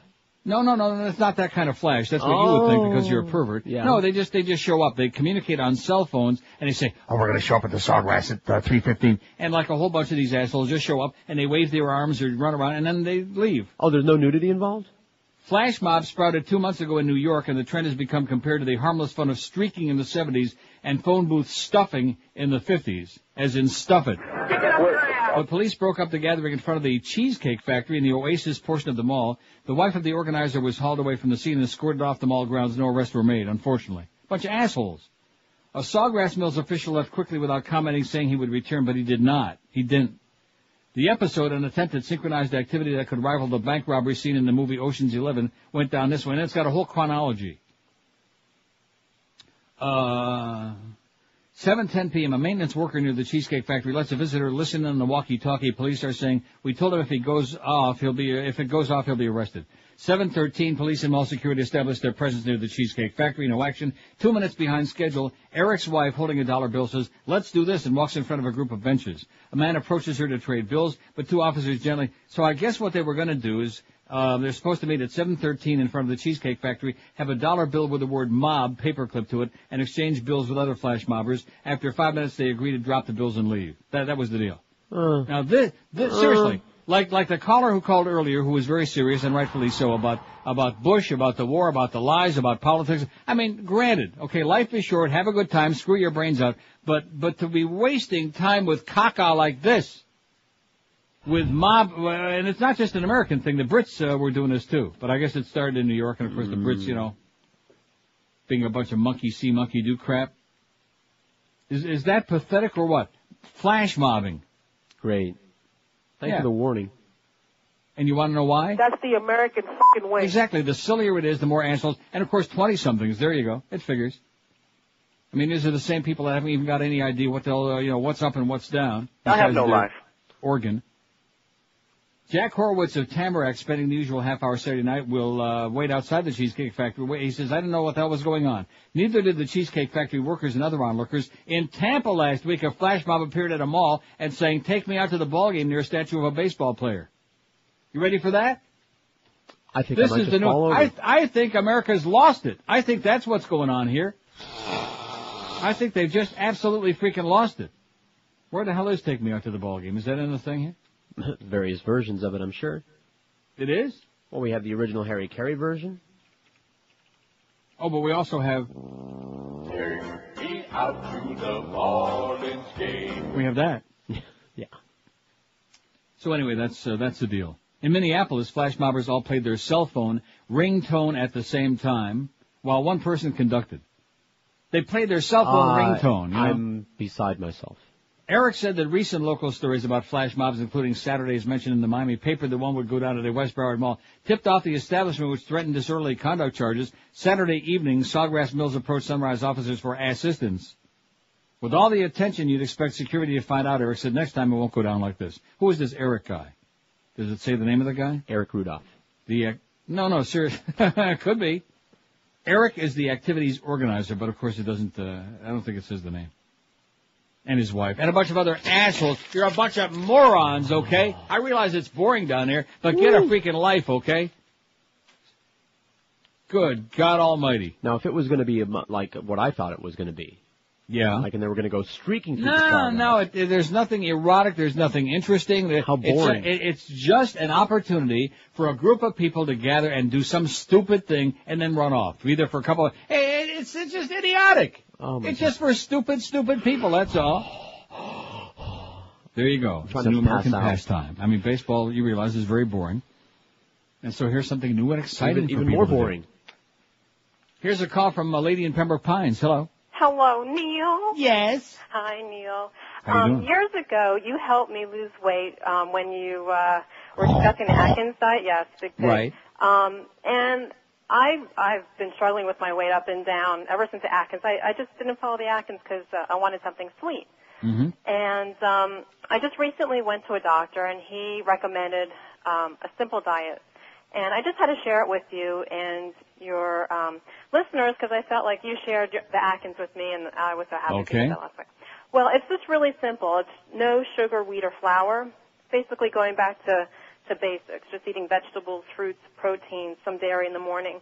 Right. And my husband and I have lost a ton of weight, and we feel so much better. Mm-hmm. And I just feel like you've said it before, the companies out there, the food companies, are just drugging us with sugar. Everything has sugar. And they sneak it in there too. Foods that have no business having sugar, foods that don't need any sugar to make them taste better. They're loaded with sugar, like pasta sauces, all kinds of crap. Right. And I just felt like I didn't even realize it. I thought I was just addicted. I thought I had an emotional problem or a psychological problem. I went to my doctor asking maybe I needed hypnosis or a therapist, and he said, no, it's just what you're eating is making you crave more. Because all I wanted to do was go get a milkshake or go get Ben & Jerry's cookie dough ice cream. And meanwhile, all it was is that I had just had to switch from sugar to eating fruits and vegetables and protein. And There you go. I got some beautiful blackberries, strawberries, and raspberries in my refrigerator right now. Oh, it's delicious. I go if I want something sweet, I go have some pineapple. It's delicious. There you go. Exactly. And I just feel like this country is being sucked in like it was with tobacco. Have tobacco like absolutely. Back in the 50s. Just so we can make money for all the big companies. That's what we're here for. Don't you understand? So they can fleece every dime out of our wallets. They don't give a crap what they do with us, whether it's prescription drugs, whether it's food, no matter what it is. They're just raping the public and pillaging and squeezing whatever they can get out of us. Well, I just wanted to share this with you and your listeners. Maybe I can fax you or email you this simple way of eating, and all their problems will be solved as far as weight and just fax it to George. He'll pass it along to me. 305-650-0198. Okay. Okay? All right. Thanks, Neil. Thank you, and keep it up. Okay. Bye. 189. I got 29 to go. You know, I looked up I don't remember where the hell it was, but there was a thing somewhere on the internet about your height. And gender and what your weight should be. And I put in 5'9", and it came back 129 to 160. Yeah, that chart is way off.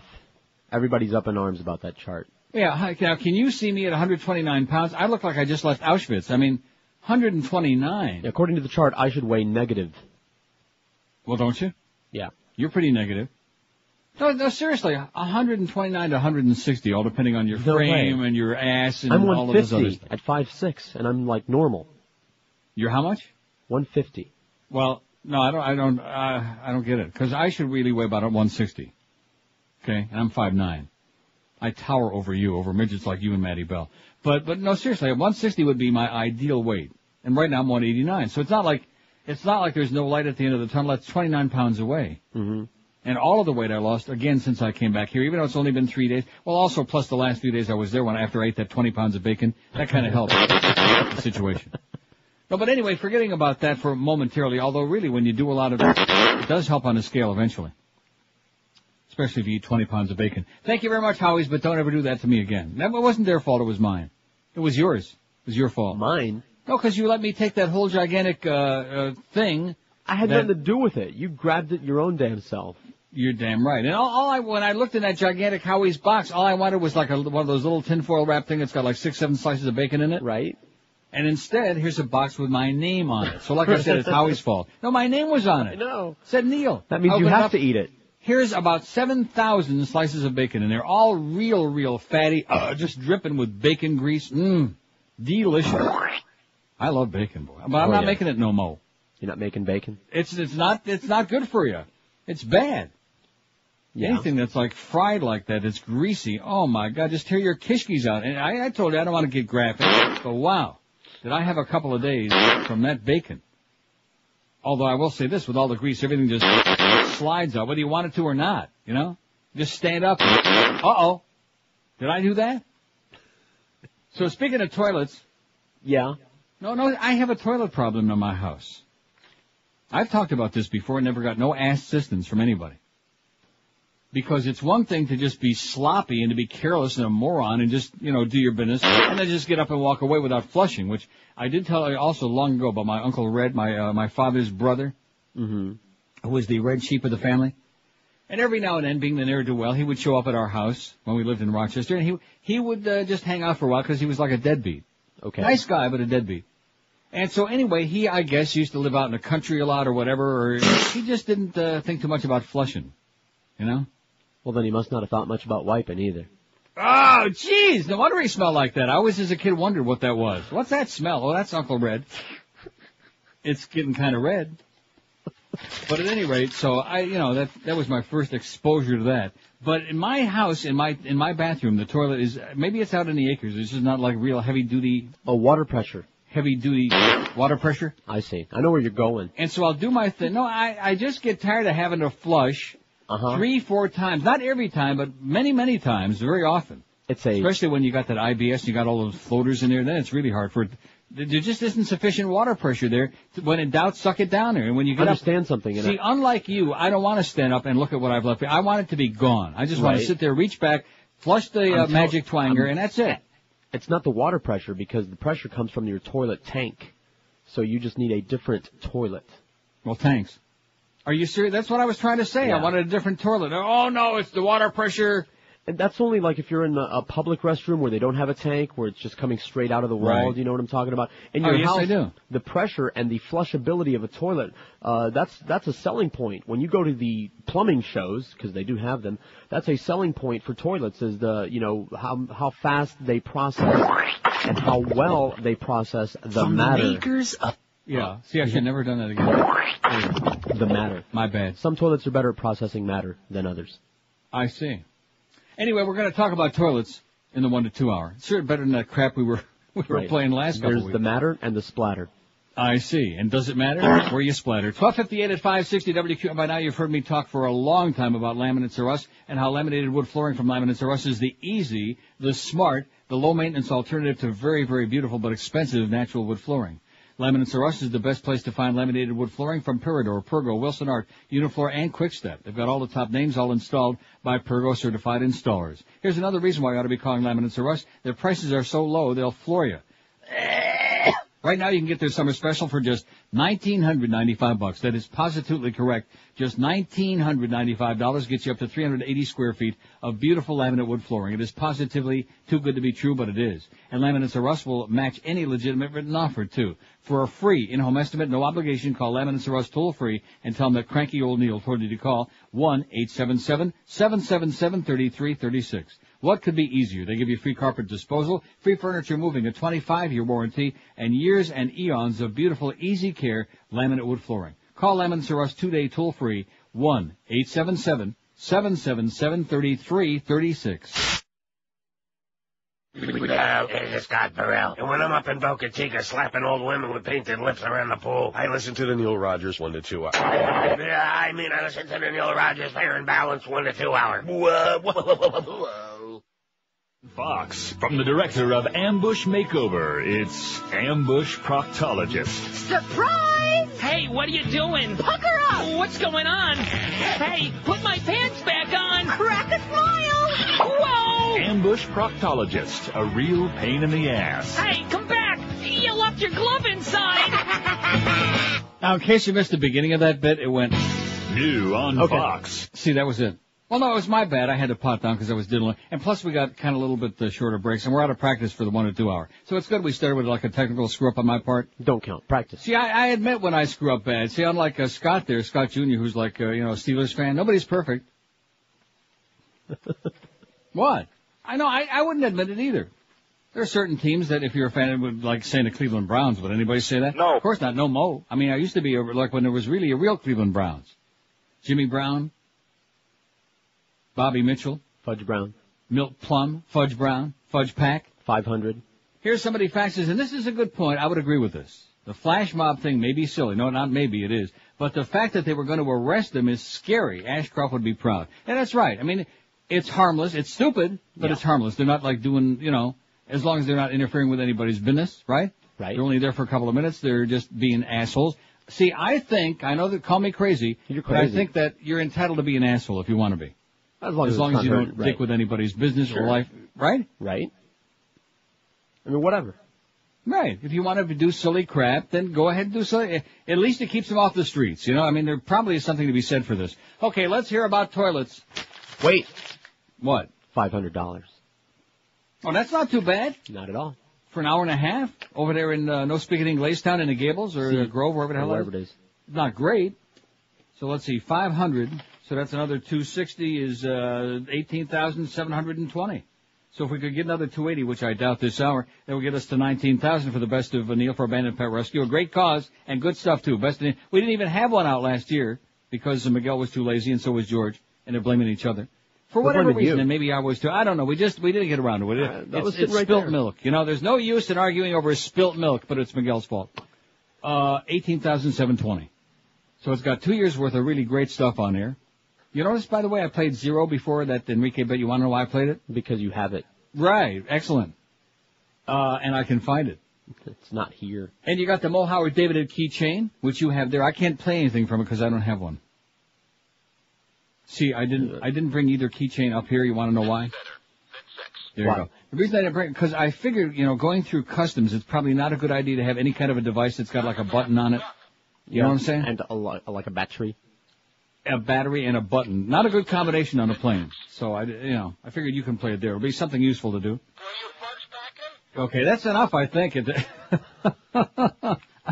So Miguel is at the Shell station right now. All you Dade people, always belly. Oh, you always go to Broward. You always go to Broward. You're always running around in, Broward! Right. Okay, there you can't get any more Dade-ish than he is right today. That to me is like the epitome of Dade County. Just about, wouldn't you say? Sure. That's like the heart of Dade County. The Shell station on the corner of 27th Ave and US 1 in the Gables or the Grove. Whatever you want to call it. I think hell is a good term for it. No, it's okay. That's right by where I used to live when I was a refugee. Now, 27th Avenue, but to show you how little time I've spent in Dade in many, many years, 27th Ave, let's see, now, Douglas is what, 30-something, 32nd? 37. 37, pretty good, that's not Very bad. close. Bird is 40th, right? Correct. Bird, you get down to 27th is like, there's another name for that, isn't there? What's Bird Lejeune, is Drive. 36th? Is Lejeune 36? 42. It is? Yes. Lejeune is 42? Are you sure? Avenue, positive. And Tony Nathan was 22. And Troy Stratford Now, was... now where's all the toilet bowl calls here? I'm looking for some help here. Seriously, this is not a toilet joke. fax. You got a fax you're sending me on toilets? I'm sure that there must be some people out there that have the same problem and have gone out and bought because you can get and it also saves a lot of water, allegedly. And that's the deal, by the way. What's that? With why some toilets have more pressure than others is because some are more conservative towards water and also try to be quieter. The quieter the toilet and the less water that it uses to conserve water, the less flushability you have. Well, mine ain't no quiet. Yeah, you can get it all the way down there. Yeah. No, seriously, it's a horrible thing. I mean, it's a pain in the ass. Plus, mine also, I guess mine is one of those water-conserving ones because it takes forever to fill back up again, Right. you know? And you just stand there and stand there. And what I'll do is I'll I'll just close the top and go in and take my shower and then come back out and hope I don't forget. And do it again. Especially if the maid is coming that day. You don't want to nobody's that much of a slob that they want to leave a load in there, you know? It's one thing to leave a load in the dryer or the washer, but to leave a load in the bowl, it's not good. If you not recall, good style. Because you're old, you might remember, the old-fashioned toilets were loud, and they would suck you right in there. They would suck passing airplanes into them. No, I will say this, the ones like we have there, the little handle on the side with no bowl, those aren't so much loud, but they suck. Yeah, you know? they do. They really suck. I mean, if They you suck leave hard. anything in there, like Fat Boy, you must have really The industrial ones. I want that in the house. But you can get those. That's what I'm trying Really? to say if we get any crap here from the audience. Here's Miami Beach where they know their crap. Hello. Goedemorgen, Neil. Yes, sir. I have a problem with toilet bowls since the day I moved here. Everywhere I'm getting Since your stuck. first movement? I got to travel with that little pump, to clean it up. Did you see the toilets in Holland where they have the little plateau where everything stays for a while? No, the shelf, the split great. level. That is the most disgusting thing. You get up and you see your tower. Yeah, standing I mean, there. you do the flushing, and then you realize that, some of it decided to go away, and some of it decided to hang around a little while longer. And if you leave it there for a while, it's there permanently anyway. Oh, God. Anyway, Yes. I'm going back to Amsterdam in November for a week. Great. Hope to see you there. It's great to have you back, George. Have a good one. See you guys. Thank you. Totsies. Bye. Dewey. Ciao. No, Dewey, not Chow. All of a sudden he's Italian. Aloha. Let's see, since you're talking about toilets, can you play that bit Turd Talk? That would fit right in. Yes, Sure. I will. And here's one that says, what is this? This is a great cartoon.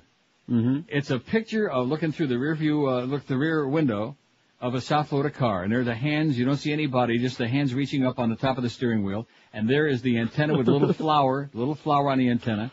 It says the average view driving through Hallandale. Oi! Yeah. And talk There about you go. detail. They even got the Don't let me little forget Turd Talk. Cadillac This on is business. look, okay, so, we got people like John Ashcroft who think that breasts on statues are obscene, so I'm sure that he thinks that talking about bowel movements, I mean, it's just a crappy part of life, that's all. But if you have any kind of self-respect, you want to have a toilet that works, man. You want to leave there and, you want to have that room antiseptic for whoever is else going to use it. Even And- if your dog, runs in, you don't want them to, have a look on their puss like, gee, did you leave that here? If it's Of your course, my household- dog, Tiny especially, he'd have been a good one to talk. Sometimes you'll leave skid marks in your On bowl, your underwear? in your bowl. Oh, yes.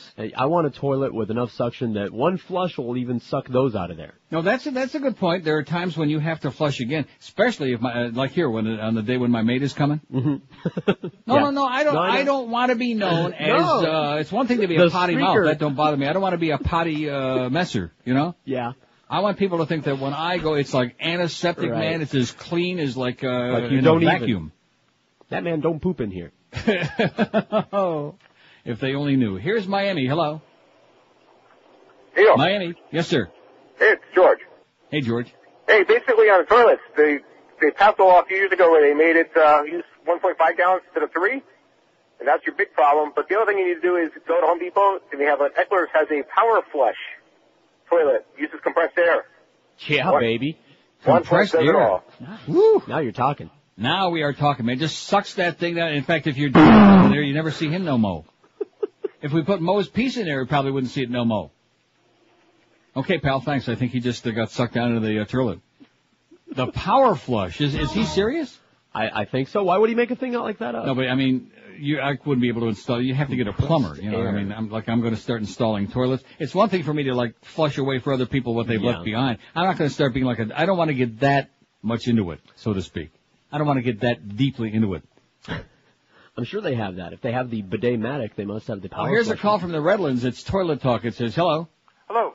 Yes, sir. I'm calling to say that when I have trouble when my toilet slows down, we just, we go up on the roof and, rotor it out, and it's the vent, that actually lets the air pressure, suck through so that it goes down easier. The vent on your roof? Yeah, where there's a vent, that goes to your toilet. Right. Yeah, you mean the vents And where when the things rats get are crawling clogged in my up, attic? Right. Yeah, it slows it way down, so that when that gets cleaned out, then there's no vacuum, so that it lets it flow. Well, who do you call to clean out your vents? My wife calls me. Well, that's nice, but I ain't going to call you. No, Well, I seriously. imagine any plumber would probably do that. Roto-Rooter? Roto-Rooter. Mm-hmm. Okay, thanks, Pally. Good day. Thanks a lot. When in doubt, clean it out. He just goes up there and sucks it out, he said. With a snake. 567. Oh, man. It's been a long time since I've had to use a plunger, you know. Oh, in fact, I don't want to go into it. No, the last time I had to use the plunger was back, remember when my septic tank, twice it happened. Oh, that was the last Roto-Rooter episode. When my septic tank, in fact, make a note in about a year, remind me, if I'm still alive, remind me to get the septic tank sucked out. All right. No, There's stuff you can flush that I mean, keeps it clean. there's nothing worse than walking into your shower, and I've got a beautiful stall shower, you know. I know where this is going. Oh yeah, and you're on the floor. Oh no, Ah. it's the old Rick and Suds back at you routine, you know. Oh no, it's coming back. We're trying to say goodbye, and you're coming back for another visit. An encore presentation. Oh man, a curtain I call. ran that shower a hell of a long time, man. Took the Lysol and the Drano and everything. A shower curtain call. Crisco. Slicked it up to make sure everything would like slide out of there real fast. Well, that solves all the problems, That's doesn't what it? Clarence says he does every time he hops in the old shower. Rectum. When in doubt, grease it out. What's the biggest problem with South Florida, we asked on our poll today on prestigiousneilrogers.com. Too many Cubans, 137. We're going to do something about that. I was saying to somebody here yesterday, I was saying if Castro croaked tomorrow and through some miracle a Democratic government ensued, which wouldn't happen, but if it did, how many of these South Florida hysterical Cubans are always screaming, Fidel, Fidel, how many do you think would go back? About 30, man. I think that's an exaggeration, maybe about 10. To that backwoods banana boat place, you know. I mean, it's decrepit, it's like an 18th, world country now. Ain't what it used to be. Exactly. No more of them hotels. Too many Cubans, 137, rudeness, 69. Rudeness is see, until you go someplace else like here where the people are civilized, you don't realize just how rude the people there are. Nasty. The brutal summer heat, humidity, and rain, 50. Crooked politicians, 48. Too many New Yorkers, 43. That's sliding up there a little bit. Too many New Yorkers, and the wrong ones. There's a lot of nice people in New York. When are they coming down? It's a toilet, 38. Too many illegal aliens, 26. Too crowded, 24. Too many old people, 22. Too many black people, 19. Too many schmoes. Too many old Jews, 15. Drivers, 13. Absolutely nothing. It's paradise, 11. That's 2.1% out of 522 votes. 11 say, oh, it's paradise. We agree with old Mo. And too many rednecks, still only 8. So I was wrong. You were right. You want to see rednecks, man? Just take a trip across the alley. Yeah. You know what it is? It's kind of like we have the Berlin Wall, but it's unofficial, you know? Or just like north that big of West wall in Palm. Israel. Huh? Just north of West Palm. Wow. What do you mean just now? How about Pahokee and Okeechobee? Palm Beach County's got plenty of rednecks, man. Plenty. 114 at 560 WQM. If you're underpaid, overworked, if you're underappreciated, all of these things or some or whatever. How'd you like to get rid of that job? How'd you like to get a real life and a real career which makes you some serious money? That's right, and you can do it before the end of the year. Call our friends at Fast Train today at 1-866-FAST-TRAIN. They can have you trained and certified, like I said, before the new year. The demand for computer professionals is continuing to grow like topsy, and there's no better time than right now as I speak to get you a new high-paying career. Fast Train offers you job placement assistance, convenient day, evening, and weekend schedules, and with 6 locations now, including 2 in Tampa where there's a lot of rednecks, there's bound to be a Fast Train right by you. In fact, in Tampa there's almost nothing but rednecks. Fast Train offers financial assistance to those who qualify as well. So call Fast Train today, toll-free, 1-866-FAST-TRAIN. That's 1-866-FAST-TRAIN. No excuse to stay in a dead-end job one more day. Say goodbye to your boss, to that asshole, and say hello to a new career by checking out Fast Train on the web at fasttrain.com and then calling them toll-free 1-866-FAST-TRAIN. Live and local. This is Sports Radio 560. QAM. You slut, you whore. It's time for Turd Talk, the show that gets to what's really deep down inside of you. And now here's your host, Colin Cornwallis. Good evening. I'm Colin Cornwallis, your host, and welcome to Turd Talk. The loaf lines are already lit up, so let's just get right down to the phones. Let's see, who's on number 2? It's Steve. Steve, you're on the air. Hi, Colin. I'm a first-time caller. Ooh, all right. We got a little something for you, Steve. Hang on. So what's on your mind? Well, I just wanted to let you know how much the wife and I enjoy the show, and hold on, let me get some paper here. Okay, I'm back. So your wife loves the show. That's great. Tell me, Steve, you're wiping right now, aren't you? Yes, I am. Okay, when you wipe, do you prefer a forward stroke or a backward stroke? I think I prefer a forward stroke. As a matter of fact, the wife was just saying, What's the matter? I think I just ripped the paper. Oh, okay. How well did you get to wipe? Well, I got it pretty good. Okay, do you feel any pressure under your fingernails? Yes, I do. Oh, boy. Remain calm. You're having what we call a push-through. Did you get any penetration? I think so. Okay, just do as I say, and everything's going to be okay. Now, is there any clothing on the bathroom floor? You want to look for something dark-colored. Okay, let me see. Now, pull your finger out nice and slow so you don't get a flicking effect, okay? Okay. Is your finger out, Steve? Yes. Now, the first thing you want to ask yourself as you look at your finger is, has anybody in the house really made you mad today? No, they haven't. Okay, go ahead and wipe it off, Steve. Oh, thank you, Colin. Keep up the good work. Well, you are welcome. And thanks for listening. That's all the time we have for now. Until the next Turd Talk, I'm Colin Cornwallis. This has been Turd Talk, the show that gets down to what you're really made of. 119 at 560 WQM. Now, let's see. Line 7, it says, has the answer to my problems. Hello, Broward. Neil. Yes, sir. Hey, how you doing? Pretty good. I got your answers. Okay. What you want is a TOTO toilet. TOTO. What is it, a TOTO? TOTO. They're manufactured in Atlanta. It's Japanese technology, but they are the best toilets on the market. In fact, when they're demonstrated, they will take probably 100 Green Army men and a bag of marbles and flush them down in one shot.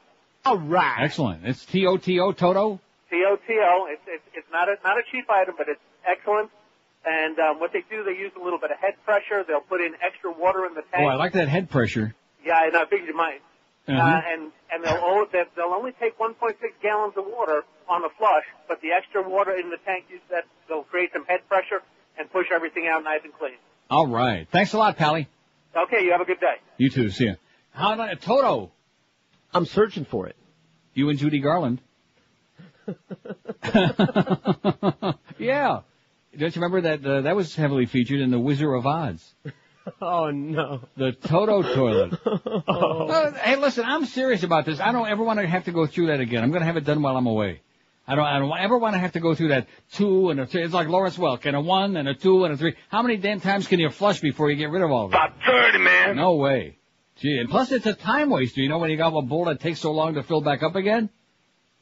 I mean, granted, this may be kind of a schmitty conversation, but it's whether we like it or not, it's there. And it ain't going away no more. No time Here soon. it is, speaking of there.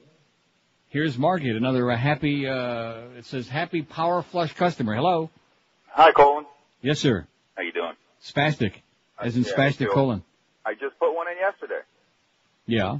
You can flush your laundry down that bad boy. Really? I wouldn't sit on it and flush, though. I think it might, you might get, if there wasn't that little space between the seat and the actual bowl there, I think it would just kind of pull you down in there. But Wouldn't be seen no mo. it's all built into the tank. It's just like putting any other one in. You got the water line and 2 big old nuts down there on the bottom. You grab a hold of them and tighten them up, and you're ready to go. I'll be damned. Couple $100 a So in other words, you could install it yourself real easy. Yeah, it took me about 10 minutes at most. Where'd you get it, Home Depot? Yeah, it's a little obnoxious, I think, to flush it. I mean, it's loud. Who cares? Well, there you go. It's flushed. Doesn't If bother you want me. I mean, something, so if maybe I'll scare the rats away in my attic. I don't care. Get a couple for work. They don't flush around there 4 or 5 times in a row. It'll flush all that down at the same time. Then maybe take Fat Boy with him. Okay, thanks a lot, Pally. Don't you mean? Here you go. The now what did he call it? The Power Flush? Power Flush.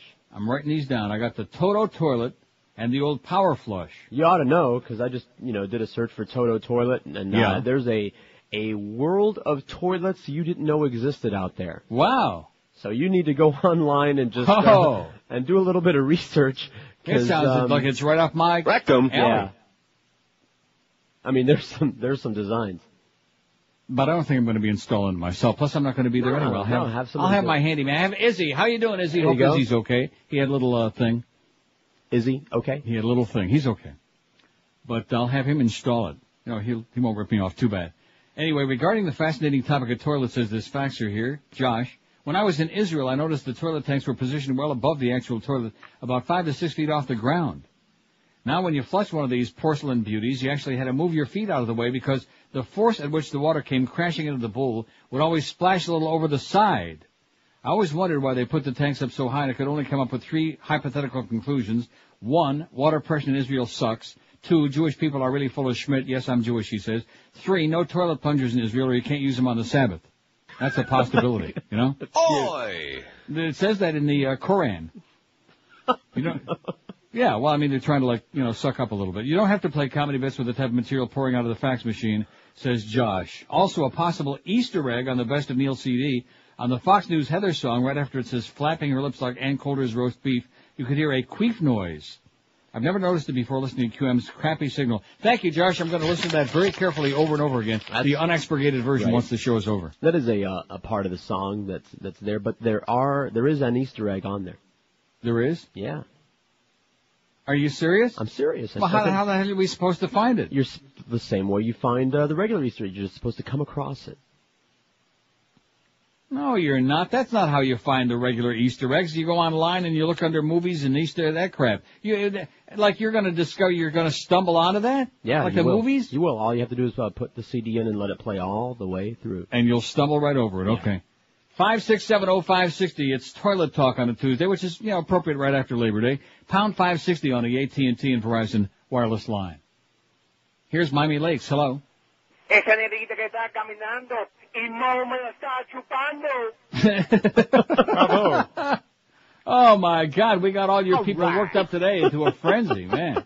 Esa negrita que va caminando, esa negrita tiene su tumbao.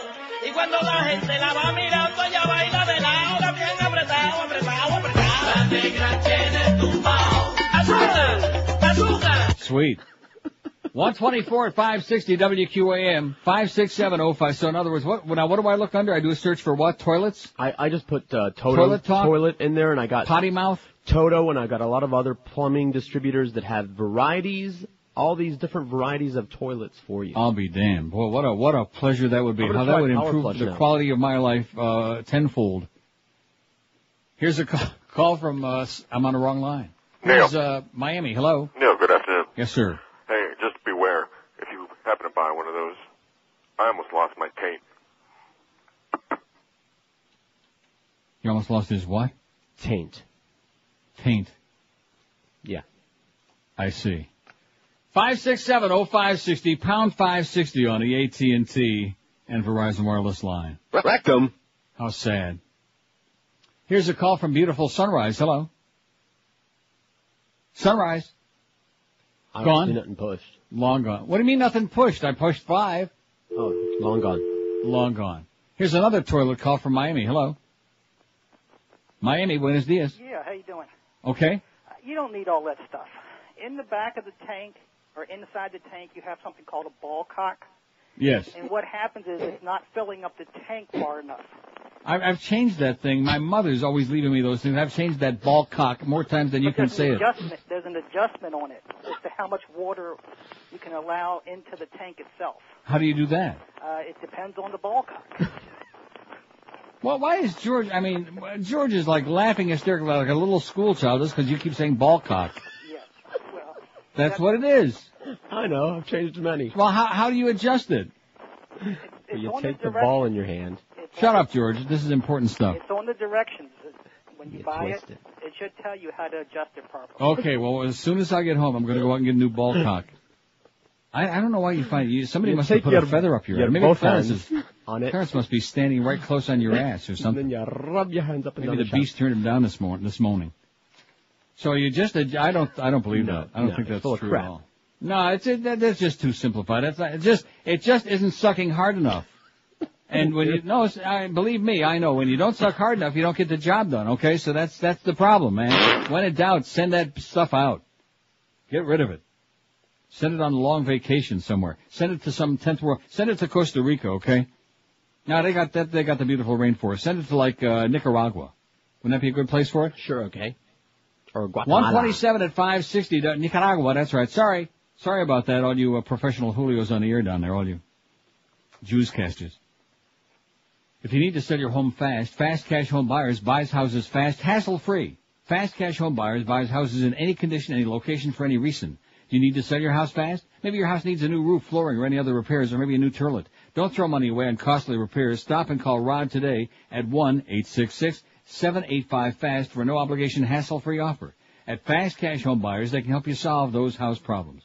You have a vacant house. Or maybe you're tired of dealing with a problem tenant. Maybe you're going through an ugly, nasty divorce. Can there possibly be any other kind? Call Fast Cash Home Buyers. Or maybe you're 1, 2, or 3 payments behind. You inherited a property you don't want and want to unload. Fast Cash Home Buyers can help. Call Rod today at 1-866-785-FAST and let Fast Cash Home Buyers give you peace of mind. Fast Cash Home Buyers will buy your house today and you won't have to pay a single dime in real estate commissions. So call Rod at 1-866-785-FAST, F-A-S-T, for a hassle-free offer and let Fast Cash Home Buyers solve those house problems.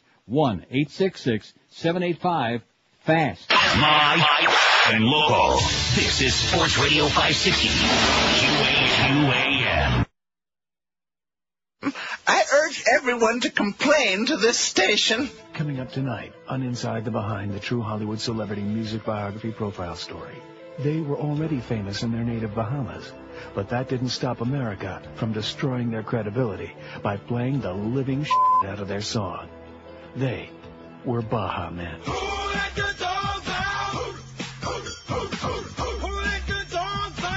Yeah, man. We are glad you like the music, eh? Tonight, Inside the Behind unveils archive material from the year 2000, in which Baha Men lead vocalist Isaiah Taylor was taken across America to see the effect his song was having on the nation. Specifically, the effect it was having on tight-assed white people everywhere. Who let the dogs out? Woo, woo, woo, woo. The tour began at a Pebble Beach golf course, where 3 of the whitest guys imaginable shook their booties while waiting to tee off. Hey, check out Larry, guys. He is some Mac Daddy. Yeah. Right, baby. Who let the dog out? Woo, woo, woo. Please don't make me watch this anymore, man. We then showed the Baha Men leader to a church social in Alliance, Nebraska, where the gals were really mixing it up. Please, make it stop, man. But we didn't make it stop. Not until we visited the activity room at a senior citizen center in Riverside, California. B21. B21? Bingo! Bingo! Who let the dogs out? Who let the dogs out? No more. I am in pain, man. Please take me back to the Bahamas, man. Hey, if you have to flee the country because your dumbass song is getting overplayed, the Bahamas ain't a bad place to go. It's a big, juicy, sopping wet look at show business tonight on Inside the Behind. 1:33 at 560. WQM, the Mad Dog coming up at 2. The Humper from Shula's back in town at 4 this afternoon. We got the Marlins and the Pirates from PP Park tonight. Big game. George will be pleased to hear. Agent says police did their best for man wearing bomb. The pizza guy? Yeah, that's what they said. And then media is still saying, was he a robber? Was he a victim? An FBI agent says there was little police in Erie, Pennsylvania could have done to save a man who said he was forced to rob a bank by somebody who strapped explosives to his body. Brian Douglas Wells, 46, was killed Thursday when a bomb attached to his neck detonated while he and police were waiting for the bomb squad to arrive. As he sat on the ground, Wells said, "Why is nobody trying to get this thing off of me? I don't have a lot of time." Wells described someone arming the device, strapping it to him. He pulled a key out and started a timer. I heard the thing ticking when he did it. It's going to go off, I'm not lying. Minutes later, not seconds, but minutes later, the explosive detonated. Sounds like they did the best job they possibly could, don't it? Sounds like it to me. And by the way, it also says, guess what? She's still dead. Yeah. 5670560. So what's your favorite? The TOTO toilet, the power flush, the outhouse, or just maybe a nice warm spot in the backyard? Here's a call from Miami. Buenos tardes.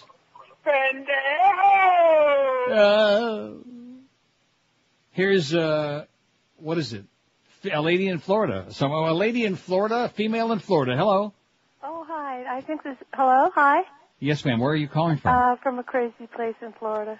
From where? This is Mary Ann. I've called you. We're from Rochester, but not the same Rochester. I'm from Pennsylvania. Oh, well, what can I tell you? Same age, year, month, and all that good stuff. Right. And like young guys and stuff. But anyway, I just wanted to talk about the toilet and some Yes. plates and some bras. Okay. In that order, not necessarily. Go right ahead. But, well, I just always wondered why I have that memory. I've been here. Oh, you have a memory? Yeah, memory too, that too. But I can't figure out why I have that memory of where people didn't flush their toilets, and like it's like I'd go in their house and say, "What is this?"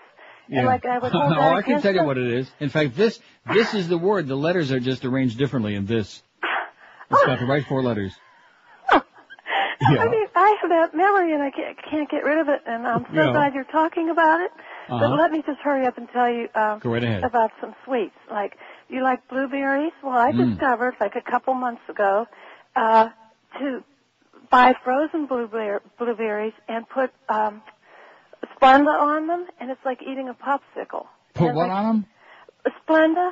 Is it Oh, Splenda. Yeah. No, I do that. I already do that. Oh, do you? But Oh, how yeah. about in I'm the way ahead of you. freezer? I and then slice you- up my strawberries and my blueberries and my blackberries, which I love, and I put freeze them? sweetener on them. I wash them off real good. I put sweetener on them, and it's delish. Yeah, but I like if you eat them frozen, you have that like wonderful, like long-lasting chewy It thing. lingers, yeah. Like it lingers. a chewy thing. Mm-hmm. Okay, and then I'm going to tell you about these bras and stuff. I'm real confused about guys that like bras and ladies' clothes. Now I know they're not gay, and I think Well, it's some cool. of them are probably, but most of them are not, I believe. Well, I'm into it. I like the idea. I think it's cute. I like to hang around because men are nicer. Like they don't have all of these weird hang-ups. Mm-hmm. And especially if they like that, but I don't know anybody that does that except one guy, and he's like a big lawn guy, and he's real burly, and he's real cool, and I don't really... Yeah, those are generally the ones that do it. The big macho guys like football players, and when nobody's looking, they got that nice What is lace that? panties and bra, yeah. Do you know any inside information, or does anybody out there, can we talk about that somehow? Well, maybe we'll find out. We don't have much time today. Maybe tomorrow we'll I do some love inside you, Neil. investigative reporting. Can I just say I love you? I more do know than that it was a anything? lovely You green make bra me laugh. in the men's room. Go ahead. I can hardly talk today to talk to you because you had me laughing so hard. You Good, are excellent. hysterical. You are the funniest. I'm a panic. And I know funny people. I mean, in the world. I know funny people too, believe me. Oh, especially lately. Well, you have a great day, Well, I'm sweetheart. happy Thanks you- for the memories. I love you. See you. Bye-bye. Thanks for the memories. 5670560. You know, this day has been almost too good. You know what? Almost. No, seriously, for the first day after a long Labor Day holiday weekend and after the official end of the summer, even though it's not on the calendar, but you know what I'm saying. I do. A shocker, a pleasant shocker. And one of the reasons it's pleasant is because you're there and I'm here. Yeah. Well, I mean, not pleasant for you necessarily. Well, let's see what the temperature is here right now. It's 22, which is 72. It's sunny. I don't see no clouds in the sky. It's beauteous. How do you like that? Beautiful. Sunny and 72. Low it's fun humidity. It's pleasant. And down there, what is it, about 95 in the shade, plus it's raining and pouring and just... windy and lightning. Ooh. By the way, George Corso, nice job on getting this thing all straightened out. Clarence, next time we have a problem like that of any kind, call up Fix It. Get his number, get his shoe size, call up Fix It, and if he's not picking dingleberries out of his butt. That's interesting. Maybe he and Mo can have like a dingleberry off. Okay. Huh? We can have the beast be the judge. That's the least we can do to him to pay him back for screwing around with our emotions the last year or so. 5670560, pound 560 on the AT&T and Verizon wireless line. We're talking about how to get a better flush. Here's a call from Deerfield. Hello. Yeah, Neil, Yes, sir. can you put this on your on one of your buttons from the movie Cool Hand Luke? What we have here is a failure to communicate. I think we have that somewhere, don't we, George? I wish. We don't? Maybe somewhere. No, we got it somewhere. If we don't have it, I know they have it in the other room. The sports nerds have that in there because I've heard them play it on Hank's show or somewhere. We'll dig it out. Okay, thanks. Don't forget, pal. When in doubt, dig it out. All right. See ya. You think you got the message? When in doubt, dig it out. That's what I'm talking about with Jim Yeltsin, Fix It. That's what he's trying to do. And Mo also, they're trying to dig it out. 5670560. Of course, he does look a little on the seedy side anyway, Fix It, don't he? Yeah, he does. If you catch my drift. I do. What's the biggest problem in South Florida? I was going to say the QAM signal should have been on there, too. Too many Cubans, 149. Oh, nobody's going to touch that. Nope. Rudeness, 74. The brutal summer heat, humidity, and rain, 52. Crooked politicians, 51. Too many New Yorkers, 48. It's a toilet. I just had to stop because we've been talking so much about toilets. And I thought, oh, now I know where to go. If I'm on a toilet. 37 people say South Florida's and that was a very late edition, too, wasn't it? Mm-hmm. It's too crowded, 34. Too crowded. Nice planning down there, okay? All you politicians, you assholes. out there by me, and in fact, I think that's one of the reasons people are going to get infested with raccoons and possums and stuff, is because every inch of land, there's another house, another something. Right. Ain't nowhere to hide, nowhere to run. Too many illegal aliens, 28. Too many old people, 26. Too many black people, 20. Too many old Jews, 16. Drivers, too many, the bad drivers, 15. Absolutely nothing. It's paradise, 12. That's 2% out of 572. 12 out of nearly 600. Not too good. That means 98% say problems.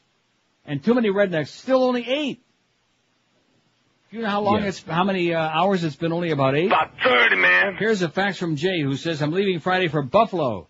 And I've purchased tickets for the game against your beloved Patriots, even though you're from the Buffalo area, question mark. I'm not from the Buffalo area. I'm from Rochester. I don't want to go through that again, okay?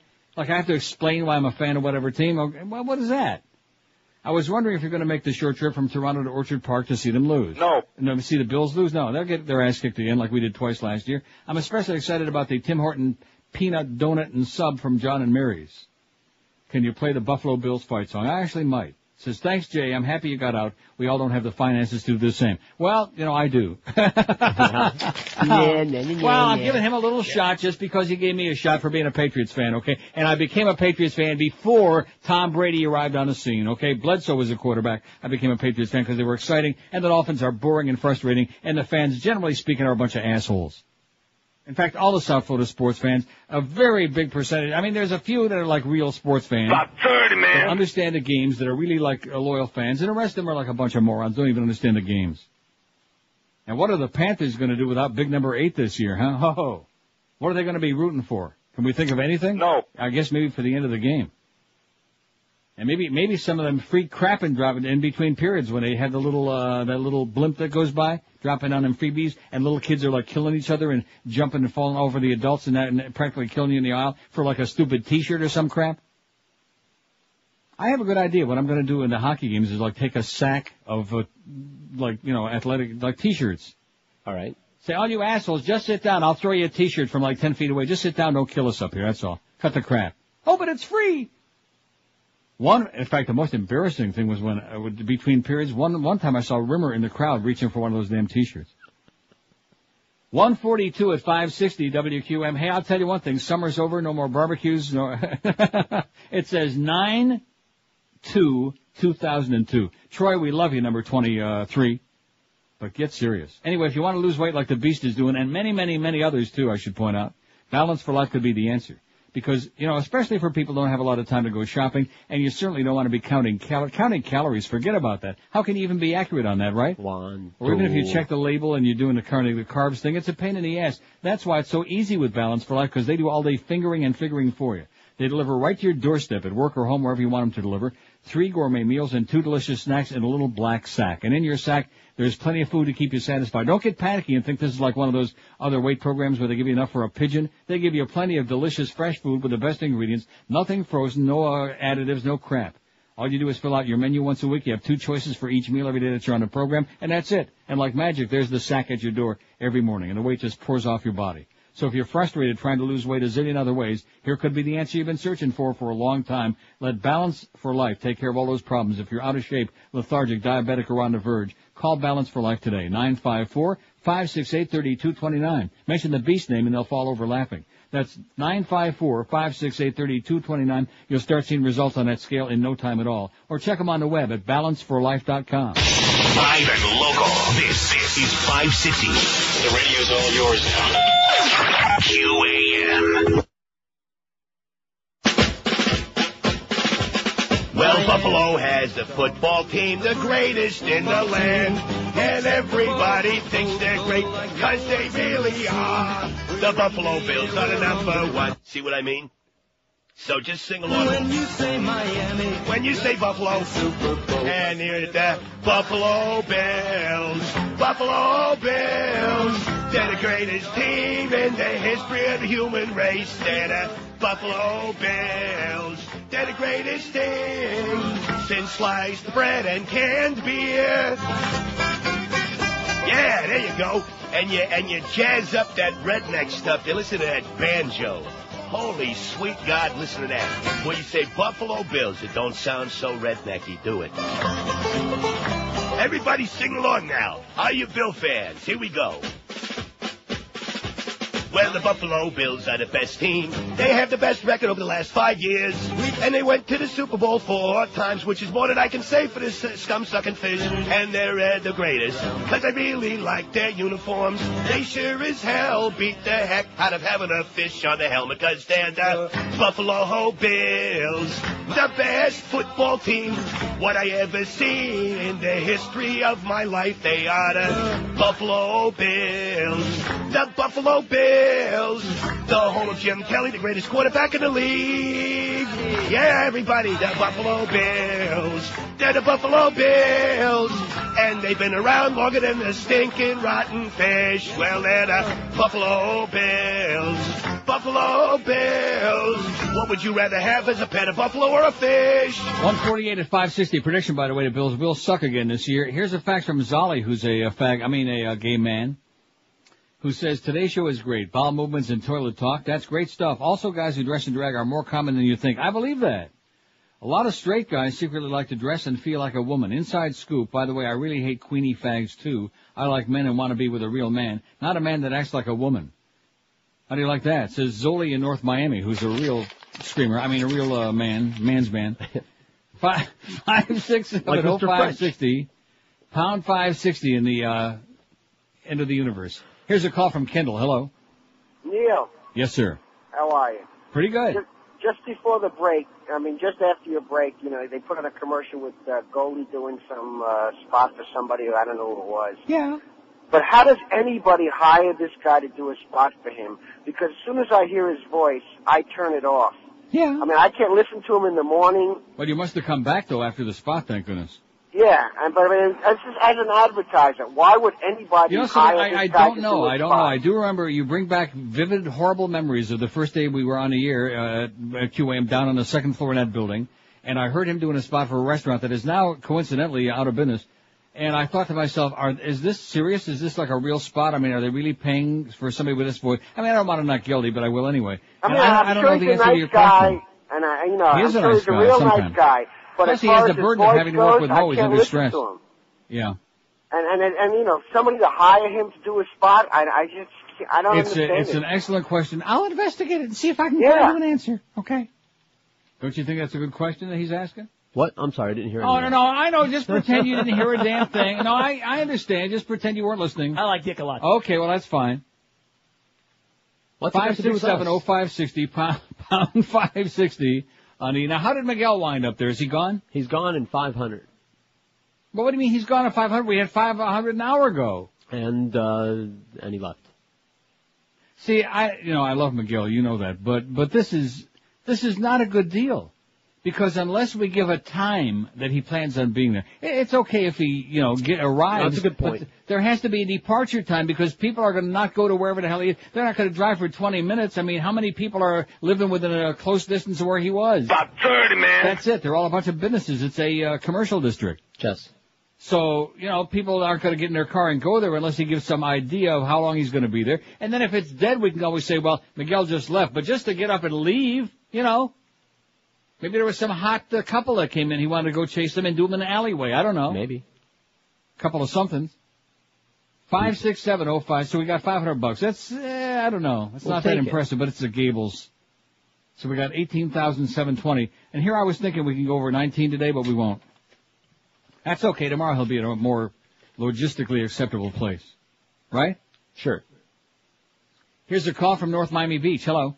Neil, Yes, sir. speaking of toilets, Yes. the calcium in the water gets in and clogs those little jets where the water comes out at the top of the bowl Right. under the rim.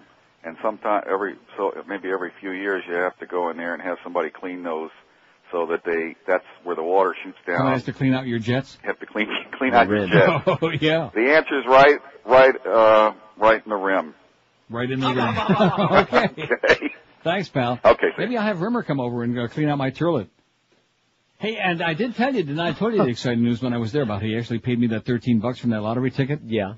From a year ago? You should be like jumping up and down. It's like a freaking miracle, If you play Barry Manilow, it's a miracle.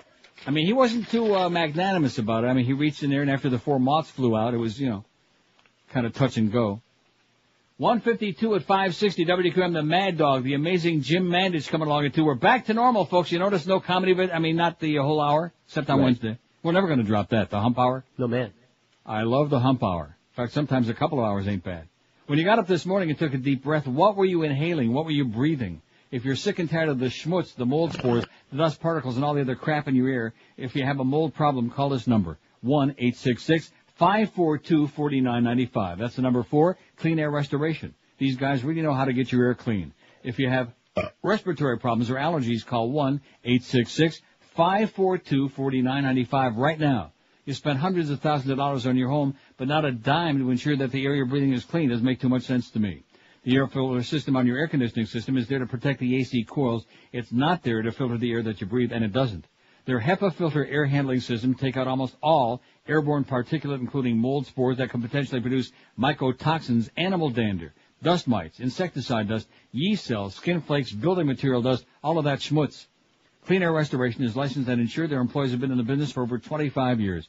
Right now, Clean Air Restoration has a special needle deal for you. For just $19.95, they'll conduct a visual mold assessment of your house. They'll inspect your AC unit, your AC air ducts, your home interior, and your attic, too. From there, they can suggest what you might need to make the air in your home cleaner and safer and a lot healthier to breathe. Clean Air Restoration handles mold-related insurance claims, commercial and residential projects, too. So improve the quality of your life by improving the quality of the air that you're breathing. Mighty important. Call right now, toll-free, 1-866-542-4995 for Clean Air Restoration, making your air fit to breathe. We're Sports Radio 560 QAM. It stinks in Miami town at 560 WQAM. Tonight's Action News reveals who else is running for California governor. Homer, why are you running for governor? I can be a jerk and no one can stop me. What are your qualifications? Decisive, uncompromising, and rude. How would you balance the budget? Taxes, spending reductions? Something very close, exactly along those lines. What do you think about the other candidates? These candidates make me want to vomit in terror. Always with the smooth talk. That's tonight on Action News. If you're elected, would you decrease your beer consumption? Beer. Maybe. I have a very short attention span. Out of my way, jerk-ass! 157 at 560 WQAM. We're going to be keeping our eye peeled on California. I still can't get over it. I have to keep pinching it. Yeah. To believe that there are people, I mean, like George Shultz. Okay, it's one thing to be a right-wing fascist like George Shultz, but it's another thing to prop up this moron, this imbecile, and say, oh, here, he's a very socially conscious guy, and all of these things, right. You know? God forbid but they what should about do that the with budget the president. deficit? Has he got any plans for that? No. What about the Prop 52? No. What about affirmative action? No. No. He hasn't. We haven't thought about that yet, but he just decided to run the other day. I mean, well, what is that? Anybody could say that. He just made up his mind. Okay, for what reason? Anybody know? No. No, because he can. Just like Homer Simpson said, because he can. And nobody can do nothing about it. What's the biggest problem with South Florida? We're asking on NeilRogers.com today. Now, you think we're going to get 600 votes? Sure, we why need not? 5 more. Huh? Yeah. I would like to do that during the show on our first day after, the holiday. Would be nice. Nice 600 and some. 596. We need four more in 2 minutes. Can we do it? No. Sure we can. Hop on there, baby, on NeilRogers.com. Put us over the top. Biggest problem in South Florida, too many Cubans, 154. Well, let me just say this to you. If you don't like Cubans, don't move to Dade County. Yeah, there's a tip. Don't move to Pembroke Pines. Right. Where else? Well, what do you stall? I mean, give us the answer. Thinking, Man. you this hit is the worse hot than when I spots. asked Scott how come he's a Pittsburgh Steeler fan and is Franco Harris still alive? No, that's right. With his immaculate Dade County contraception. and West Broward. By the way, is Franco Harris still alive? Franco-American? Yes, he is. Is Franco-American? Hate the Steelers. Boy, I despise the Steelers. Well, as a Browns fan in my youth, Steelers were a very an obnoxious rival. Too many Cubans, 154. Rudeness, 77.